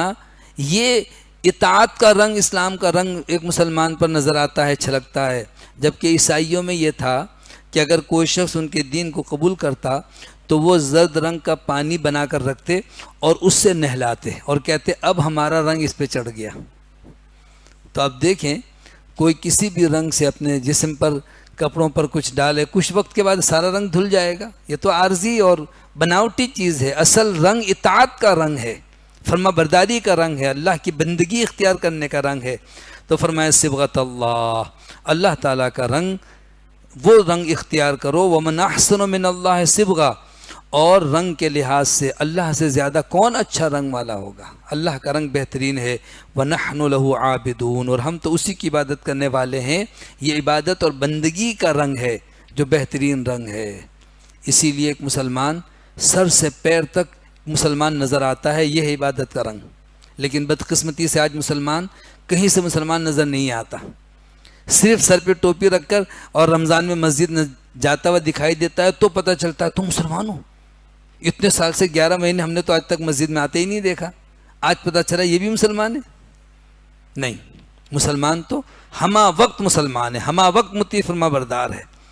رمضان نہیں بلکہ 5 نمازوں میں مسجد جائے اور صرف خاص وقت میں مسلمان نہ نظر آئے اور اپنی شکل غیر مسلموں جیسی نہ بنائے، بلکہ ہمہ وقت شکل و صورت سے، لباس سے، چال ڈھال سے، اخلاق عادات سے رسول اللہ صلی اللہ علیہ وسلم کی پاکیزہ سیرت کا وہ نمونہ ہو، دیکھ کر دیکھنے والے کہیں کہ واقعی یہ مسلمان ایسے ہوتے ہیں. بدقسمتی سے دنیا میں مسلمان ہونے والے نو مسلموں کے بیانات پر مشتمل کتاب لکھی گئی. بڑی بڑی کتابیں ہیں اور بہت سارے لوگ، مرد بھی اور عورتیں بھی جو مسلمان ہوئے، تو کسی صاحب نے ان کے حالات لکھے کہ آپ مسلمان کیوں ہوئے. تو سوائے چند کے باقی سب نے کہا کہ ہم نے کتاب کا مطالعہ کیا، ہم نے دین کا جائزہ لیا، ہم نے موازنہ کیا. بہت کم لوگ تھے جس نے کہا کہ کسی مسلمان کو دیکھ کر کے ہم نے اسلام قبول کیا ہو. بدقسمتی سے ہمارا کردار وہ نہیں ہے جسے دیکھ کر کوئی مسلمان ہو. ہم تو دوسروں کو دین کی دعوت دینے کے بجائے دین سے اور متنفر کرتے ہیں. یہودی، عیسائی، ہندو، کوئی بھی ہو، جاؤ جہنم میں، یہ تعلیم نہیں ہے. ابھی زندہ ہے، ہو سکتا ہے اللہ اس کو ہدایت دے دے. کسی شخص کو گالی دینا، برا بھلا کہنا اسلام کا مزاج نہیں ہے. اسلام تو کہتا ہے کہ ان کو پیار محبت سے اسلام کی دعوت دو، اپنے اخلاق سے، اپنے عادات سے. قل، آپ کہہ دیجئے، اتحاجوننا فی اللہ، کہ تم اللہ کے بارے میں ہم سے جھگڑتے ہو. وَهُوَ رَبُّنَا وَرَبُّكُمْ، وہ تو ہمارا بھی رب ہے اور تمہارا بھی تو رب ہے. اللہ کی شان میں گستاخی کیوں کرتے ہو؟ اللہ صرف ہمارا رب تھوڑی، تمہارا بھی رب ہے. وَلَنَا أَعْمَالُنَا وَلَكُمْ أَعْمَالُكُمْ، ہمارے لیے ہمارے عمل ہیں اور تمہارے لیے تمہارے عمل.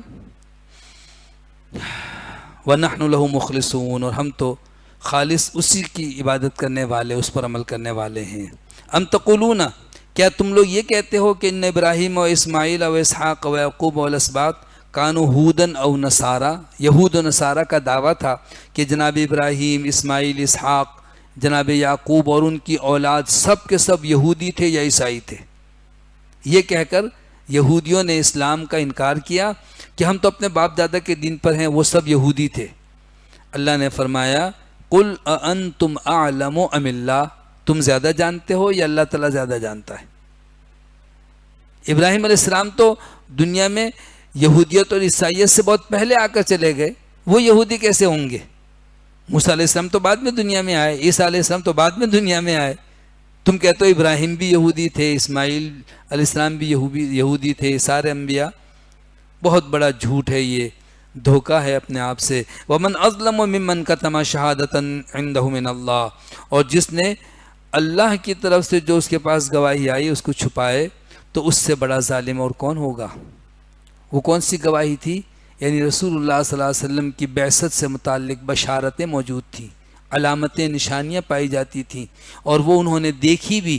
نبی کریم صلی اللہ علیہ وسلم کو مل کر تسلی بھی ہو گئی، اور چند لوگوں کے سوا باقی سب لوگ انکار کرتے رہے، ان نشانیوں کو چھپاتے رہے۔ اللہ نے فرمایا بڑے ظالم لوگ ہیں یہ۔ وَمَا اللَّهُ بِغَافِلٍ عَمَّا تَعْمَلُونَ، جو کچھ تم عمل کرتے ہو اللہ تمہارے کاموں سے بے خبر نہیں ہے۔ انسان تو بے خبر ہے، انسانوں کو نہیں پتا کہ تم کس طرح سے حق چھپا رہے ہو، لوگوں کو دھوکہ دے رہے ہو۔ تِلْكَ أُمَّةٌ قَدْ خَلَتْ، وہ ایک جماعت تھی جو دنیا سے جا چکی، لَهَا مَا كَسَبَتْ وَلَكُمْ مَا كَسَبْتُمْ، اس کے لیے جو کچھ اس نے کیا، اس گروہ نے، اور تمہارے لیے جو کچھ تم نے کمایا۔ وَلَا تُسْأَلُونَ عَمَّا كَانُوا يَعْمَلُونَ، اور جو کچھ بھی تم عمل کرتے ہو، جو کچھ وہ عمل کرتے رہے تم سے نہیں پوچھا جائے گا، یعنی ان کے کاموں کے بارے میں تم جواب دہ نہیں ہو، تم سے سوال نہیں ہوگا۔ الحمدللہ پہلا پارہ مکمل ہوا۔ دوسرا پارہ جو شروع ہو رہا ہے ایک خاص مضمون ہے، اور وہ ہے مکہ مکرمہ سے جب مسلمان ہجرت کر کے مدینہ آئے تو بیت المقدس کی طرف رخ کر کے 16 مہینے 17 مہینے نماز پڑھتے رہے، لیکن آپ کی خواہش تھی کہ بیت اللہ کی طرف رخ کر کے نماز پڑھی جائے، چونکہ مدینہ درمیان میں ہے، ایک طرف کعبۃ اللہ ہے، ایک طرف مسجد اقصیٰ ہے۔ تو ابراہیم علیہ السلام کے قبلے کی طرف بیت اللہ کی طرف رخ کر کے نماز پڑھنے کی آپ کے دل میں تمنا ضرور تھی، لیکن اختیار نہیں تھا، اختیار اللہ کے ہاتھ میں۔ تو رسول اللہ صلی اللہ علیہ وسلم پر جب یہ قبلے کی تبدیلی کا حکم آیا تو یہودیوں کو بڑا اس پہ دھچکا لگا کہ ہمارے قبلے سے رخ پھیر کر اب بیت اللہ کی طرف کیوں نماز پڑھ رہے ہیں؟ تو انہوں نے جو الفاظ کا کھیل کھیلا مسلمانوں کو بھٹکانے گمراہ کرنے کے لیے، اللہ نے پہلے سے آگاہ کر دیا، سیقول السفہاء من الناس، عنقریب لوگوں میں سے کچھ کم عقل بیوقوف لوگ کہیں گے کہ ما ولاہم عن قبلتہم التی کانوا علیہا، کہ ان مسلمانوں کو اس قبلے سے کس چیز نے پھیر دیا جس پر یہ پہلے قائم تھے، یعنی مسجد اقصیٰ کی طرف رخ کر کے نماز پڑھ رہے تھے، تو اب انہوں نے رخ کیوں تبدیل کر دیا؟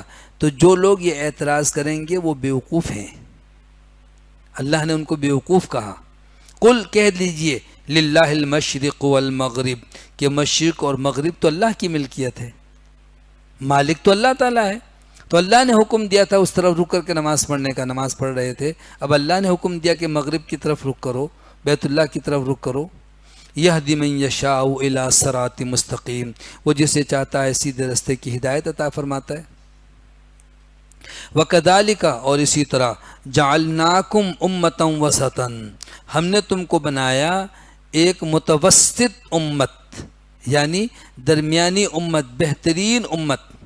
امت محمد صلی اللہ علیہ وسلم کا نام ہے امتا وسطا، وسط متوسط، اوسط کہتے ہیں درمیانے کو، اور آپ نے فرمایا کہ خیر الامور اوسطها، تمام کاموں میں درمیانہ کام سب سے اچھا ہوتا ہے، نہ بہت سست بن جاؤ نہ بہت تیز کہ پھر دوڑ کے تھک جاؤ، اعتدال کے ساتھ چلو، ہر معاملے میں اعتدال پسند ہے۔ تو اس اعتبار سے مسلمانوں کو بھی امت وسط کہا گیا کہ تم کو اللہ نے بنایا، وَكَذَلِكَ جَعَلْنَاكُمْ أُمَّةً وَسَطًا، تم کو بہترین امت، متوسط امت بنایا، لِتَكُونُوا شُهَدَاءَ عَلَى النَّاسِ، تاکہ تم لوگوں کے اعمال پر گواہی دینے والے بن جاؤ۔ لوگوں سے مراد یہاں پر سابقہ امتیں ہیں، اور ان امتوں کے اور نبیوں کے اختلاف میں گواہ ہوں گے ہم اور آپ۔ رسول اللہ صلی اللہ علیہ وسلم نے فرمایا کہ قیامت کے دن جناب نوح علیہ السلام کو اور ان کی امت کو پیش کیا جائے گا، تو امت نوح کہے گی اے اللہ ہمارے پاس کوئی نبی نہیں آیا۔ اللہ فرمائے گا نوح تم نے تبلیغ نہیں کی؟ وہ کہیں گے یا اللہ میں نے تو 950 سال تک ان کو تبلیغ کی، یہ ایمان لائے نہیں، پھر ان پر عذاب آیا۔ لوگ کہیں گے نہیں نوح نے ہمیں کبھی تبلیغ کی نہیں تھی، ہمیں بتایا ہی نہیں، تو اللہ فرمائے گا کہ نوح آپ کی دعوت اور تبلیغ پر گواہ ہے کوئی؟ وہ کہیں گے ہاں یا اللہ امت محمد صلی اللہ علیہ وسلم اور محمد صلی اللہ علیہ وسلم۔ تو اللہ نے فرمایا کہ پھر امت محمد صلی اللہ علیہ وسلم کو لایا جائے۔ جب امت محمد کے افراد آئیں گے تو اللہ پوچھے گا کہ بتاؤ کیا نوح نے تبلیغ کی تھی؟ یہ کہہ رہے ہیں صحیح ہے، یا کوئی تبلیغ کرنے والا نہیں آیا قوم نوح کے پاس؟ تو امت محمد صلی اللہ علیہ وسلم جواب دے گی یا اللہ نوح علیہ السلام نے 950 سال تک تبلیغ کی۔ اللہ فرمائے گا تمہیں کیسے پتہ چلا؟ وہ کہیں گے اللہ ہم نے قرآن پڑھا، اس میں ہے کہ نوح علیہ السلام فلبث فیہم الف سنۃ الا 50 عاما، 950 سال تک نوح علیہ السلام تبلیغ کرتے رہے۔ تو یہ گواہ کے لیے موجود ہونا شرط نہیں ہے، گواہ کے لیے یقینی علم ہونا کافی ہے۔ یقینی علم ہو تو گواہ کوئی بن سکتا ہے۔ تو ہم اور آپ گواہ ہوں گے۔ وَيَكُونَ الرَّسُولُ عَلَيْكُمْ شَهِيدًا، اور نبی صلی اللہ علیہ وسلم تم پر گواہ ہوں گے۔ ایک لفظ سے تو بعض لوگوں کو مغالطہ ہوا کہ رسول اللہ صلی اللہ علیہ وسلم ہمارے عمل پر گواہی دیں گے، اس کا مطلب آپ موجود ہیں۔ کہتے ہیں نا رسول اللہ صلی اللہ علیہ وسلم ہر جگہ حاضر ناظر ہیں۔ کیوں؟ قرآن کی آیت ہے کہ رسول اللہ صلی اللہ علیہ وسلم تو تم پر گواہ ہیں، یعنی تمہارے عمل کی گواہی دیں گے، اس نے یہ عمل کیا، اس نے نہیں کیا۔ تو اگلی آیت کا پہلا حصہ بھی تو دیکھو نا کہ تم دوسری امتوں پر گواہ ہو، اس کا مطلب امت محمد بھی حاضر ناظر ہے؟ نہیں، یہ حاضر ناظر کا لفظ انتہائی غیر ذمہ دارانہ ہے۔ شریعت میں کسی بھی چیز کو اپنی طرف سے عقیدے کے طور پر بنانا جائز نہیں ہے۔ اللہ ہر جگہ حاضر نہیں ہے، تو کوئی انسان ہر جگہ حاضر کیسے ہو جائے گا؟ اللہ عرش معلیٰ پر ہے۔ ہاں، اللہ کا علم، اللہ کی طاقت، اللہ کی قدرت ہر جگہ پر ہے۔ تو رسول اللہ صلی اللہ علیہ وسلم کو ہر جگہ حاضر و ناظر کہنا قرآن کے عقیدے کے خلاف ہے۔ باقی رہا کہ آپ گواہ ہیں، اِنَّا أَرْسَلْنَاكَ شَاهِدًا وَمُبَشِّرًا وَنَذِيرًا، اور یہاں پر بھی فرمایا وَيَكُونَ الرَّسُولُ عَلَيْكُمْ شَهِيدًا۔ تو گواہ کے لیے اتنا کافی ہے کہ اس کو کسی چیز کا علم یقینی ہو، علم ہو اور وہ اس پر گواہی دے سکتا ہے۔ ایک واقعہ سے بخاری مسلم میں بڑا مشہور واقعہ ہے۔ رسول اللہ صلی اللہ علیہ وسلم نے کسی مشرک سے کوئی جانور خریدا اور قیمت دینے کے لیے آپ اس کے ساتھ گھر لے کر جا رہے تھے کہ راستے میں کسی اور نے اشارہ کیا کہ بیچو گے، تو اس کی نیت میں تب کچھ فطور آیا۔ وہ کہنے لگا کہ اے محمد صلی اللہ علیہ وسلم آپ جانور خریدیں گے، میں کسی اور کو بیچ دوں؟ آپ نے فرمایا تم تو مجھے بیچ چکے ہو اور میں تمہیں قیمت دینے کے لیے لے کر جاؤں۔ کہ نہیں میں نے بیچا نہیں، اب بیچوں گا اگر آپ نے خریدنا ہے تو رسول اللہ صلی اللہ علیہ وسلم نے فرمایا کہ نہیں، میرا تمہارا سودا ہو چکا ہے۔ اصل میں نہ جانور کی کوئی حیثیت ہے نہ پیسوں کی، لیکن اصل قدر منزلت آپ کی زبان کی ہے کہ جب آپ نے کہا میں نے خرید لیا تم نے بیچ دیا، تو اب آپ کیسے کہتے کہ نہیں چلو کوئی بات نہیں؟ ہم نے فرمایا نہیں، یہ تو غلط بات ہے، میں نے خریدا ہے تم نے بیچا ہے۔ تو وہ شخص جو ہے نا وہ شور کرنے لگا، اتنے میں لوگ اکٹھے ہو گئے۔ اس نے کہا کہ اگر میں نے آپ کو جانور بیچا ہے تو کوئی گواہ پیش کریں۔ تو ایک صحابی تھے خزیمہ بن ثابت انصاری مجمع سے، انہوں نے اپنا ہاتھ کھڑا کیا اور کہنے لگے میں گواہی دیتا ہوں کہ اس شخص نے یہ جانور اتنے میں بیچا اور رسول اللہ صلی اللہ علیہ وسلم نے خرید لیا ہے۔ وہ چپ ہو گیا، خاموش ہو گیا۔ وہ نبی صلی اللہ علیہ وسلم نے جا کر جانور کی قیمت دی۔ بعد میں آپ نے پوچھا کہ خزیمہ جس وقت اس نے مجھ سے یہ معاہدہ کیا تھا تم تو تھے نہیں، تم نے کیسے گواہی دی؟ انہوں نے خوبصورت جواب دیا، کہنے لگے خزیمہ بن ثابت انصاری کہنے لگے اللہ کے رسول صلی اللہ علیہ وسلم جب میں آیا تو میں نے آپ کے منہ سے سنا کہ تم نے جانور مجھے اتنے میں بیچا ہے، تو اس بات پر میں نے گواہی دی۔ میں نے آپ کے منہ سے سنا، اس لیے کہ یہ تو بہت چھوٹی سی بات ہے، ہم نے تو بڑی بڑی باتیں آپ کے منہ سے سنی اور ہم اس پر ایمان لائے کہ آسمان کا دروازہ کھلا، جبرائیل آئے، قرآن نازل ہوا، ہم نے کب دیکھا جبرائیل کو؟ تو رسول اللہ صلی اللہ علیہ وسلم بہت خوش ہوئے اور آپ نے فرمایا کہ آج کے بعد خزیمہ جس مقدمے میں گواہی کے لیے پیش ہوں گے 2 کے برابر ان کی اکیلی گواہی تسلیم کی جائے گی۔ اس واقعے سے کیا پتہ چلا کہ گواہی کے لیے علم یقینی ضروری ہے، حاضر ہونا ضروری نہیں ہے کتنے لوگ حاضر ہوتے ہیں لیکن دماغی طور پر غائب ہیں. کچھ ہو، اکثر بچوں کو ہم پڑھاتے ہیں نا، کوئی شور کرتا ہے، کس نے کیا کہنا، سر پتہ نہیں، میں تو لکھ رہا تھا، میں تو ادھر دیکھ رہا تھا، مجھے نہیں پتا. موجود سب ہے، کوئی بتاتا نہیں، لیکن جو موجود نہیں ہے لیکن کیمرہ بتا رہا ہے کہ کس نے کیا کیا تھا. تو موجود ہونا ضروری نہیں ہے. وَمَا جَعَلْنَا الْقِبْلَةَ الَّتِي كُنْتَ عَلَيْهَا إِلَّا لِنَعْلَمَ مَنْ يَتَّبِعُ الرَّسُولَ مِمَّنْ يَنْقَلِبُ عَلَىٰ عَقِبَيْهِ. اور اے محبوب صلی اللہ علیہ وسلم، آپ جس قبلے پر پہلے تھے ہم نے وہ اس لیے مقرر کیا تھا تاکہ ہم جان لیں کہ کون رسول اللہ صلی اللہ علیہ وسلم کی اتباع اور پیروی کرتا ہے اور ان میں سے کون اپنی ایڑیوں کے بل پلٹ جاتا ہے.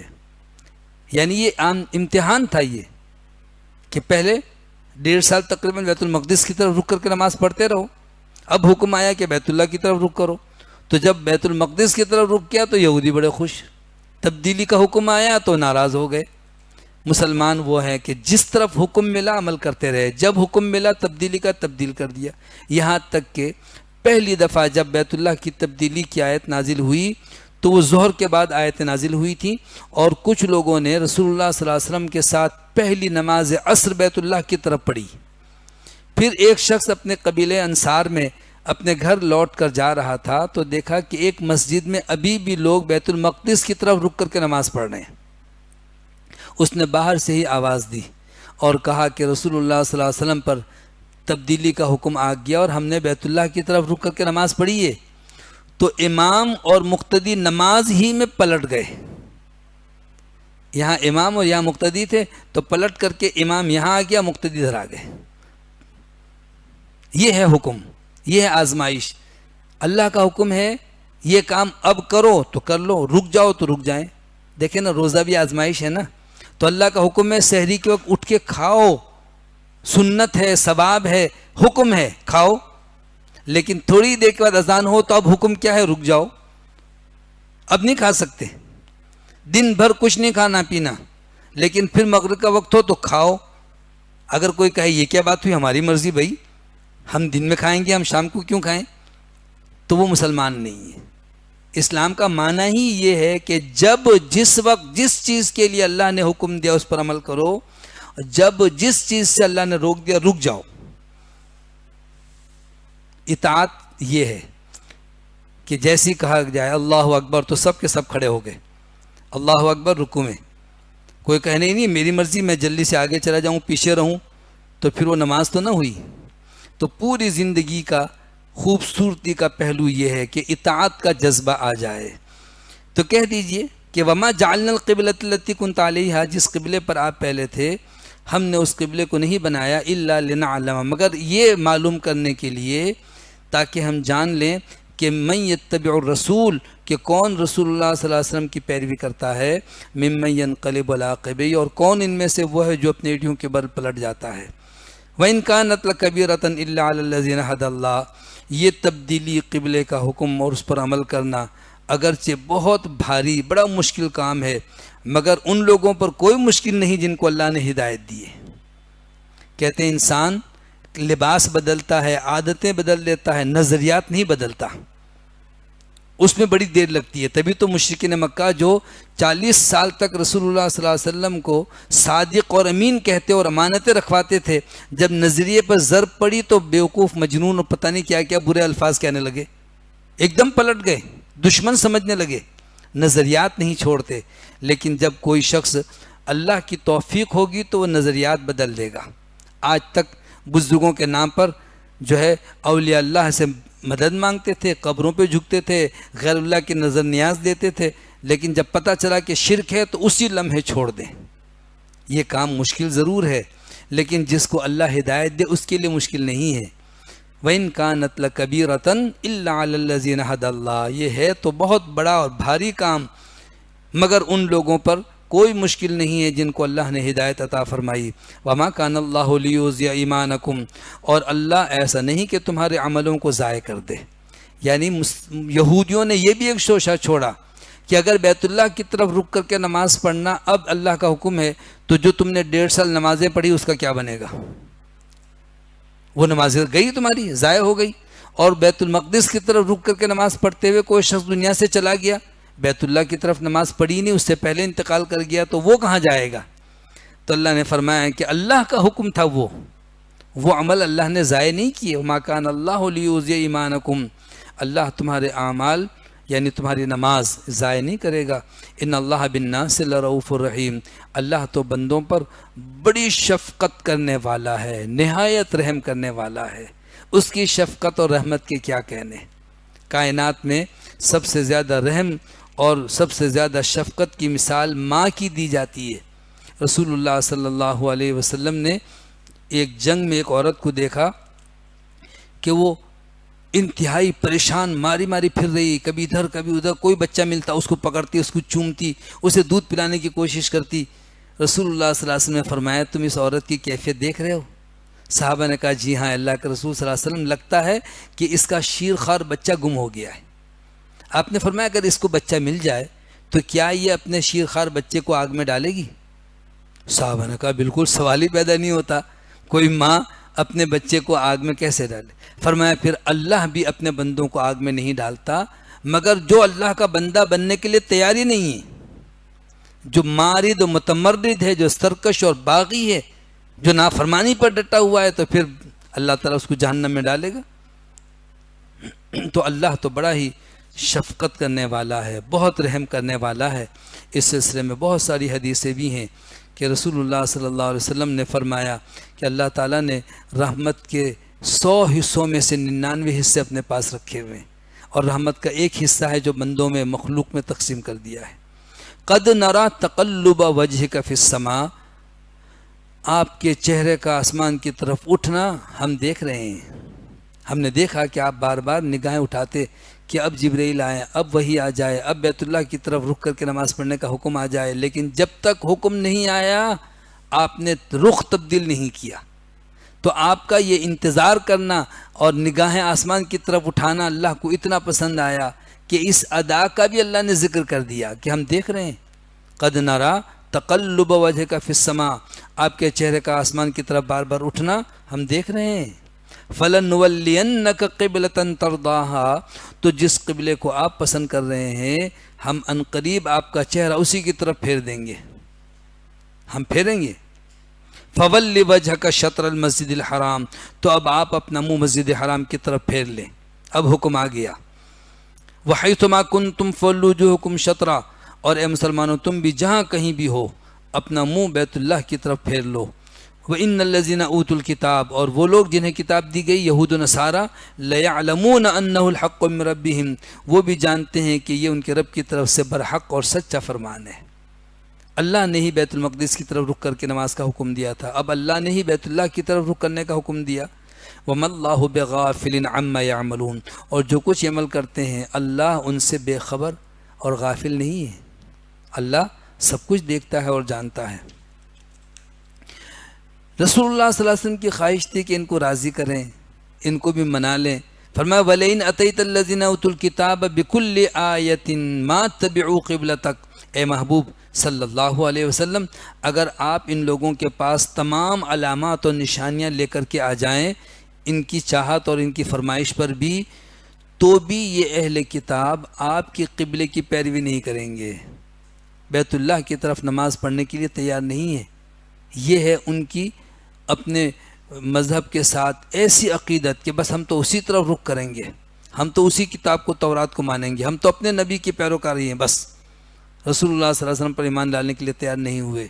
تو اے محبوب وَمَا أَنْتَ بِتَابِعٍ قِبْلَتَهُمْ، آپ بھی ان کی قبلے کی پیروی کرنے والے نہیں ہیں۔ اگر وہ آپ کے قبلے کی طرف رخ نہیں کرتے تو آپ کو جب اب بیت اللہ کی طرف رخ کرنے کا حکم ملا تو آپ ادھر پیروی نہیں کریں گے۔ وَمَا بَعْدُهُمْ بِتَابِعٍ قِبْلَةَ بَعْضٍ، اور ان میں سے بھی کوئی ایک گروہ دوسرے گروہ کی قبلے کی پیروی کرنے والا نہیں۔ کہتے ہیں بیت المقدس کے بھی دو الگ الگ حصے تھے، ایک مشرقی اور ایک مغربی، ایک طرف عیسائیوں نے اپنا قبلہ بنایا ہوا تھا، ایک طرف یہودیوں نے، وہ ایک دوسرے کے قبلے کی پیروی نہیں کرتے تھے، تو مسلمانوں کی قبلے کی پیروی وہ کہاں کریں گے؟ وَلَئِنِ اتَّبَعْتَ أَهْوَاءَهُمْ مِنْ بَعْدِ مَا جَاءَكَ مِنَ الْعِلْمِ، اگر آپ نے ان کی خواہشات کی پیروی کی اس کے بعد کہ آپ کے پاس علم آ گیا، انک اذا لمن الظالمین، تو یقیناً آپ اس وقت ظالموں میں سے ہو جائیں گے۔ رسول اللہ صلی اللہ علیہ وسلم تو پیروی نہیں کر سکتے، لیکن بطور مثال کے اللہ نے فرمایا اگر آپ ان کی پیروی کریں گے تو ظالم ہوں گے۔ تو اگر کوئی مسلمان کہلانے والا یہودیوں کی پیروی کرے وہ ظالم نہیں ہے؟ کتنے بڑے بڑے ظالم ہیں جو یہودیوں کی ایما پر ان جیسے ہی سارے کام کر رہے ہیں، ساری باتیں کر رہے ہیں، اور اسلام کا مذاق اڑا رہے ہیں، مسلمانوں کے خلاف خوب جو ہے نا بھڑاس نکال رہے ہیں، اور کہتے ہیں ہمیں اسلام پسند ہے۔ آج کا مسلمان پسند نہیں ہے، اسلام سے محبت ہے، مولویوں سے ہمیں نفرت ہے۔ اسلام پسند ہے لیکن داڑھی سے ہمیں نفرت ہے۔ ارے پھر داڑھی مولوی خود لے کر کے نہیں آیا ماں کے پیٹ سے، یہ تو اللہ نے عطا فرمائی ہے، یہ احکامات تو اللہ نے بتائے ہیں، یہ تو رسول اللہ صلی اللہ علیہ وسلم کی تعلیمات ہے۔ تو یہ بڑے ظالم لوگ ہیں۔ الذین آتیناہم الکتاب، وہ لوگ جن کو ہم نے کتاب عطا کی، یعنی یہود نصارہ، یعرفونہ کما یعرفون ابناءہم، وہ اس پیغمبر کو ایسے پہچانتے ہیں جیسے اپنی اولاد کو پہچانتے ہیں۔ نشانیاں اور علامات جو ان کی کتاب میں تھی سب کچھ انہوں نے دیکھ لی۔ وَإِنَّ فَرِيقًا مِّنْهُمْ لَيَكْتُمُونَ الْحَقَّ وَهُمْ يَعْلَمُونَ، اور یقیناً ان میں سے ایک گروہ تو حق کو جانتے ہوئے بھی اس کو چھپاتا ہے، حق بات پر پردہ ڈال کر لوگوں کو تاکہ پتہ نہ چلے کہ یہی محمد صلی اللہ علیہ وسلم آخری نبی ہیں، ان کی نشانیاں جو ہماری کتاب میں موجود ہے وہ کوئی پتہ نہ چل جائے کہیں یہودیت میں سے۔ رسول اللہ صلی اللہ علیہ وسلم نے ایک موقع پر فرمایا کہ اگر 10 یہودی بھی مجھ پر ایمان لے آتے تو پورا قبیلہ مسلمان ہو جاتا، لیکن چند افراد کے سوا یہودیوں نے بالکل اسلام قبول نہیں کیا، اور جو جانتے تھے وہ چھپاتے رہے۔ الحق من ربک، حق تو آپ کے رب کی طرف سے ہے، فلا تکونن من الممترین، تو آپ ہرگز شک کرنے والوں میں سے نہ ہو جائیں۔ چونکہ یہ لوگ بڑی تعداد میں انکار کر رہے ہیں تو ایسا نہ ہو کہ سننے والوں کو یہ ہو کہ شاید یہ لوگ صحیح کہہ رہے ہوں گے کہ وہ آخری نبی ابھی آئے گا، ابھی کوئی اور ہوگا، تو اس شک میں نہ پڑنا۔ حق اللہ کی طرف سے ہے، آپ اللہ کے آخری پیغمبر ہیں، یہ اللہ کا کلام ہے۔ وَلِكُلٍّ وِجْهَةٌ هُوَ مُوَلِّيهَا، ہر ایک کے لیے ایک سمت ہے، ایک جہت ہے جس کی طرف وہ منہ کر کے نماز پڑھتا ہے۔ فَاسْتَبِقُوا الْخَيْرَاتِ، تو اے ایمان والو تم نیکی میں سبقت لے جاؤ، ایک دوسرے سے آگے بڑھو۔ اَيْنَمَا تَكُونُوا يَأْتِ بِكُمُ اللَّهُ جَمِيعًا، تم جہاں کہیں بھی ہوگے اللہ تم سب کو لے آئے گا، حاضر کرے گا۔ ان اللہ علی کل شیء قدیر، اللہ تو ہر چیز پر قادر ہے، اللہ کے لیے کوئی مشکل نہیں ہے۔ تم رات کی تاریکی میں اور دن کی روشنی میں، خلوت میں، جلوت میں، لوگوں کے سامنے کہیں پر بھی کوئی عمل کرو، اللہ سے کچھ بھی اوجھل پوشیدہ نہیں ہے، اللہ ہر چیز پر قادر ہے۔ وَمِنْ حَيْثُ خَرَجْتَ فَوَلِّ وَجْهَكَ شَطْرَ الْمَسْجِدِ الْحَرَامِ، اور اے نبی صلی اللہ علیہ وسلم آپ جہاں سے بھی نکلیں اپنا رخ مسجد حرام کی طرف پھیر لیں۔ وَإِنَّهُ لَلْحَقُّ مِنْ رَبِّكَ، اور یہ قبلے کی تبدیلی کا حکم، بیت اللہ کی طرف رخ کر کے نماز پڑھنے کا فرمان آپ کے رب کی طرف سے برحق اور سچا ہے۔ وَمَا اللَّهُ بِغَافِلٍ عَمَّا تَعْمَلُونَ، اور جو کچھ تم عمل کرتے ہو اللہ تمہارے کاموں سے بے خبر نہیں ہے، کوئی چیز اللہ سے اوجھل پوشیدہ نہیں ہے۔ وَمِنْ حَيْثُ خَرَجْتَ فَوَلِّ وَجْهَكَ شَطْرَ الْمَسْجِدِ الْحَرَامِ، تاکید کے لیے بار بار یہ جملہ آ رہا ہے کہ تم جہاں کہیں سے بھی نکلو اپنا رخ مسجد حرام کی طرف پھیر لو۔ وَحَيْثُ مَا كُنْتُمْ فَوَلُّوا وُجُوهَكُمْ شَطْرًا، اے مسلمانوں تم جہاں کہیں بھی رہو اپنا منہ اسی طرف کر لینا، یعنی بیت اللہ کی طرف، مسجد حرام کی طرف۔ لِأَلَّا يَكُونَ لِلنَّاسِ عَلَيْكُمْ حُجَّةٌ، تاکہ تمہارے خلاف لوگوں کے پاس کوئی حجت نہ رہے۔ إِلَّا الَّذِينَ ظَلَمُوا مِنْهُمْ، سوائے ان لوگوں کے جنہوں نے ظلم کیا ہے ان میں سے۔ فلا تخشوہم واخشونی، تو تم ان سے نہ ڈرو بلکہ مجھ سے ہی ڈرو۔ وَلِأُتِمَّ نِعْمَتِي عَلَيْكُمْ، اور تاکہ میں تم پر اپنی نعمتوں کو تکمیل تک پہنچا دوں، اپنی نعمتیں پوری کر دوں۔ وَلَعَلَّكُمْ تَهْتَدُونَ، اور تاکہ تم ہدایت یافتہ بن جاؤ۔ کما ارسلنا فیکم رسولا منکم، جیسے ہم نے تم میں ایک رسول بھیجا تمہیں میں سے، یتلو علیکم آیاتنا، جو تم پر ہماری آیتوں کی تلاوت کرتا ہے، ویزکیکم، اور وہ پیغمبر تمہارا تزکیہ کرتا ہے، ویعلمکم الکتاب والحکمہ، اور تمہیں کتاب اور حکمت کی تعلیم دیتا ہے، وَيُعَلِّمُكُم مَّا لَمْ تَكُونُوا تَعْلَمُونَ، اور وہ تمہیں وہ کچھ باتیں بتلاتا ہے جو تم نہیں جانتے تھے، لہٰذا اسی طرح تمہیں اس پیغمبر پر ایمان لانا چاہیے اور اس کی اتباع کرنی چاہیے، اس کی مدد کرنی چاہیے۔ یہ بہت بڑا انعام اور اللہ کا احسان ہے کہ اس نے تمہیں میں سے ایک پیغمبر کو، ایک رسول کو بھیجا ہے۔ فَاذْكُرُونِی، تو تم میرا ذکر کرو، اذکرکم، میں تمہارا ذکر کروں گا، میں تمہیں یاد رکھوں گا۔ اللہ رب العالمین کائنات کا مالک اور خالق ہے، لیکن اپنے بندوں کے چھوٹے چھوٹے عمل کی اتنی پذیرائی، اتنی اللہ تعالیٰ نے ان عملوں کی قبولیت کا ذکر کیا، اتنا اللہ کو پسند ہے۔ اللہ فرماتا ہے کہ آدم کا بیٹا جب تنہائی میں میرا ذکر کرتا ہے تو میں بھی خلوت میں اس کا ذکر کرتا ہوں، اور اگر وہ لوگوں کے درمیان میرا ذکر کرتا ہے تو میں اس سے بہتر مجلس میں فرشتوں کے درمیان اس کا ذکر کرتا ہوں۔ فرمایا فَاذْكُرُونِی اذکرکم، تو تم مجھے یاد کرو، میں تمہیں یاد رکھوں گا، تم میرا ذکر کرتے رہو، میں تمہارا ذکر کروں گا۔ وَاشْكُرُوا لِی، اور میرا شکر بجا لاؤ، نعمتوں کی قدر کرو۔ شکر تین طرح سے ہوتا ہے۔ کوئی نعمت جو اللہ نے عطا کی ہے، اس نعمت کی قدر دل میں ہو، یہ شکر ہے۔ عام طور پر لوگ دل سے ناشکر کرتے ہیں، ہمارے پاس کیا ہے، کاروبار کہتے ہیں میاں بس چھوڑو بھی، گھر کہتے ہیں میاں بس رہنے دو، بس سب ٹھیک ہے، کچھ نہیں ہمارے پاس، کچھ نہیں ہے۔ تو دل سے اللہ کی نعمتوں کی ناشکری کر رہے ہوتے ہیں، اور شکر گزاری دل سے کہ اللہ کا دیا بہت کچھ ہے۔ دوسرا طریقہ شکر گزاری کا زبان سے کہ الحمدللہ اللہ کا دیا بہت کچھ ہے، اللہ نے بہت ساری نعمتیں عطا فرمائی۔ شکر کا تیسرا طریقہ وجود کے ساتھ اللہ کی اطاعت کرنا۔ بہت سے لوگ نماز کیوں نہیں پڑھتے؟ یعنی باغیانہ ذہنیت ہے کہ ہے کہ ہمارے پاس اللہ نے کیا دیا ہے، استغفر اللہ، وجود عطا کیا، اگر تنگی پریشانی ہے تو بھی تم بہت سوں سے کہیں بہتر ہو۔ آپ نے فرمایا کہ اگر تمہیں اللہ کی نعمتیں کمتر محسوس ہو تو اپنے سے چھوٹے کو دیکھ لیا کرو، اپنے سے کمزوروں پہ نگاہ ڈالو، تمہیں احساس ہو جائے گا کہ تمہارے پاس گھر ہے، بہت سوں کے پاس جھونپڑیاں بھی نہیں ہیں، فٹ پاتھ پہ بیٹھے ہوئے۔ تمہارے پاس اگر گاڑی نہیں ہے تو بہتوں کے پاس پیر بھی نہیں ہے۔ تمہارے پاس اگر دولت نہیں ہے تو کچھ لوگ ایسے ہیں جن بیچاروں کے پاس کھانے کو کچھ نہیں ہے، وہ کچرے میں سے چن کے کھا رہے ہیں۔ تو فَاذْكُرُونِی اذکرکم، تم مجھے یاد کرو، میں تمہیں یاد رکھوں گا۔ وَاشْكُرُوا لِی، میرا شکر ادا کرو۔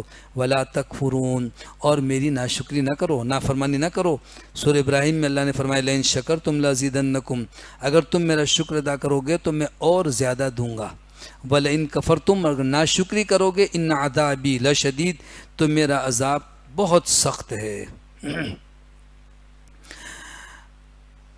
آیت نمبر 153، یا ایھا الذین آمنوا استعینوا، اے ایمان والو مدد طلب کرو، اللہ تعالیٰ سے مدد مانگو، استعانت اللہ تعالیٰ سے، یعنی اللہ تعالیٰ کی نصرت اور مدد حاصل کرنے کے لیے بالصبر، صبر کا سہارا لو، والصلاۃ، اور نماز کا، صبر کے ذریعے سے، نماز کے ذریعے سے اللہ تعالیٰ سے مدد حاصل کرو۔ کس طرح سے مدد مانگو، کس طرح سے؟ نماز کے ذریعے، کہ رسول اللہ صلی اللہ علیہ وسلم جب پریشان ہوتے فوراً نماز کی طرف لپک کر آ جاتے تھے۔ علماء کہتے ہیں کہ صبر اور صلاۃ کا ساتھ ساتھ ذکر ہے تو صبر سے مراد روزہ ہے، اس لیے کہ صبر کے لفظی معنی رکنے کے ہیں۔ روزے میں خواہشات سے اور کھانے پینے سے انسان رک جاتا ہے، اور ویسے بھی روزے کی بڑی فضیلت ہے۔ رسول اللہ صلی اللہ علیہ وسلم نے فرمایا، حدیث قدسی ہے، اللہ فرماتا ہے کہ یہ عمل بندے کا خاص میرے لیے، میں اس کا بدلہ دوں گا۔ روزہ ایسا عمل ہے کہ فرشتے اس کا ثواب لکھنے سے قاصر ہیں، تو اسے بھی صبر کہا جاتا ہے، یعنی روزہ رکھنے کو بھی۔ اور صبر کی اور قسمیں بھی ہیں، یعنی کسی تکلیف پر صبر کرنا، یہ بھی صبر ہے۔ بیماری ہے، تنگی ہے، پریشانی ہے، کہیں جانا ہے، سواری نہیں ہے، بڑی کوفت ہوتی ہے، کاش میرے پاس بھی گاڑی ہوتی نہ دوڑاتا، بائک ہوتی، سائیکل ہوتی کم سے کم، ہے سوچتے ہیں انسان، تو یہ بھی صبر ہے۔ لیکن صبر کا ایک معنی کیا ہے کہ نہ چاہتے ہوئے بھی اللہ کی اطاعت پر کمر بستہ ہونا۔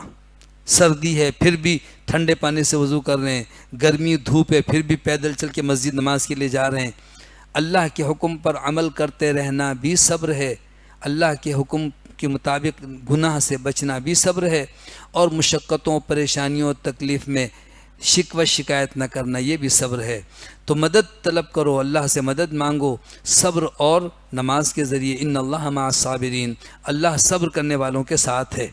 اللہ تو آسمانوں پر ہے، اللہ ساتھ ہے، کیا مطلب؟ تو اللہ تعالیٰ کے ساتھ ہونے کی تین قسمیں، تین شکلیں ہیں۔ اللہ وجود کے ساتھ کسی کے ساتھ بھی نہیں ہے، اس لیے کہ اللہ کا وجود، اللہ کی ذات عرش معلیٰ پر ہے۔ پھر یہ جو کہا اللہ نے کہ اللہ صبر کرنے والوں کے ساتھ ہے، دوسری جگہ فرمایا ان اللہ مع الذین اتقوا، اللہ تو متقین کے ساتھ ہے، والذین هم محسنون، اور نیکی کرنے والوں کے ساتھ اللہ ہے۔ تو کہتے ہیں ساتھ کی دو قسمیں ہیں، ایک معیت عمومی یعنی ہر ایک کے ساتھ اللہ ہے، وہ دیکھنے سننے جاننے کے اعتبار سے، چاہے کافر ہو یا مسلم۔ اللہ نے فرمایا ما یکون من نجوی ثلاثۃ الا هو رابعهم، جب تین آدمی سرگوشی کرتے ہیں چوتھا اللہ بھی ہوتا ہے۔ کیا مطلب؟ کہ علم کے اعتبار سے وہ سن رہا ہے، دیکھ رہا ہے۔ پانچ ہوتے ہیں، چھٹا اللہ ہے، کم ہو یا زیادہ ہو۔ یہ میت عمومی ہے، یعنی دیکھنا سننا جاننا سب کے ساتھ ہے۔ دوسرا ہے معیت خصوصی، یعنی اللہ کی مدد، اللہ کی نصرت، اللہ کی تائید، یہ خاص لوگوں کو حاصل ہوتی ہے، وہ یہاں پر ذکر ہے۔ ان اللہ مع الصابرین، اللہ صبر کرنے والوں کے ساتھ ہے، یعنی اللہ کی مدد۔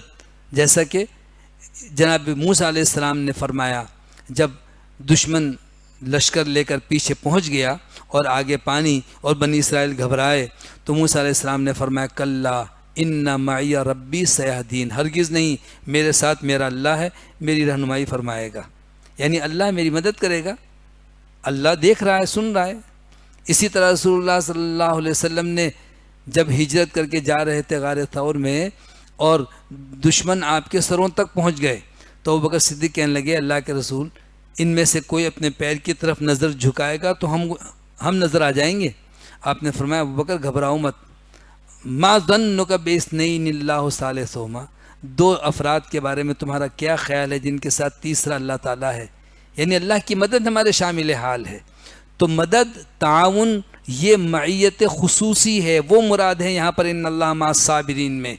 اور علم کے اعتبار سے ہر ایک کے ساتھ اللہ ہر ایک کو دیکھ رہا ہے، وجود کے ساتھ اللہ کسی کے ساتھ نہیں ہے۔ اللہ کی ذات کہاں پر ہے؟ آسمانوں پر، عرش معلیٰ پر۔ وَلَا تَقُولُوا لِمَنْ يُقْتَلُ فِي سَبِيلِ اللَّهِ أَمْوَاتٌ، اور دیکھو اللہ کی راہ میں تم میں سے جو قتل کر دیے جائیں انہیں مردہ نہ کہو۔ کفار و مشرکین نے طعنہ دیا کہ مسلمان جو ہے نا جذباتی ہو کر لڑنے کے لیے گئے اور مارے گئے، منافقین نے کہا ہمارے ساتھ ہوتے دیکھو ہم کیسے بچ گئے، آدھے رستے سے مڑ کر واپس آ گئے اور کہنے لگے وہ تو مر گئے۔ تو اللہ نے فرمایا یہ نہ کہو مر گئے۔ دراصل انسان دنیا میں ایک زندگی سے دوسری زندگی میں منتقل ہوتا ہے، انتقال کا معنی، لیکن آگے چونکہ عذاب قبر میں اور آخرت میں جہنم میں مبتلا ہوگا تو وہ تو جیتے جی مر گیا وہ تو، لیکن جو یہاں سے بہتر حالت میں ہے وہ مر تھوڑی گیا، وہ تو اس سے زیادہ اچھی حالت میں ہے۔ تو فرمایا اللہ کی راہ میں جب کوئی جان قربان کر دے تو اسے یہ نہ کہو کہ مر گیا، مردہ نہ کہو۔ رسول اللہ صلی اللہ علیہ وسلم تو فرماتے ہیں میرا دل چاہتا ہے لَوَدِدْتُ أَنْ أُقْتَلَ فِي سَبِيلِ اللَّهِ ثُمَّ أُحْيَا ثُمَّ أُقْتَلْ ثُمَّ أُحْيَا، میں چاہتا ہوں اللہ کے راستے میں مجھے شہید کر دیا جائے، پھر میں زندہ کیا جاؤں، پھر میں اللہ کے راستے میں جہاد کروں اور مجھے قتل کیا جائے، پھر میں شہید ہو جاؤں، پھر مجھے زندہ کیا جائے، یعنی آپ کی بار بار تمنا ہے۔ اور ایک روایت میں فرمایا کہ مرنے کے بعد دنیا سے جو لوگ جنت میں جائیں گے کسی کی تمنا نہیں ہوگی کہ واپس دنیا میں آئے۔ کیوں آئے گا؟ مثال کے طور پر امتحان کا نتیجہ آ گیا اور آپ کو سند بھی دے دیں، پھر کہیں دوبارہ سے میٹرک کا امتحان دینا ہے، تو کہیں گے توبہ بڑی مشکل سے پڑھ کے ہم نے اب دوبارہ سے نہیں بیٹھنا بھائی، ہاں اگلے امتحان تو ٹھیک ہے، خامخواہ جس سے گزر گئے وہ کام اب کتنا مشکل لگتا ہے، نہیں بھائی بہت ہو گیا بس اب دوبارہ نہیں بیٹھنا ہے۔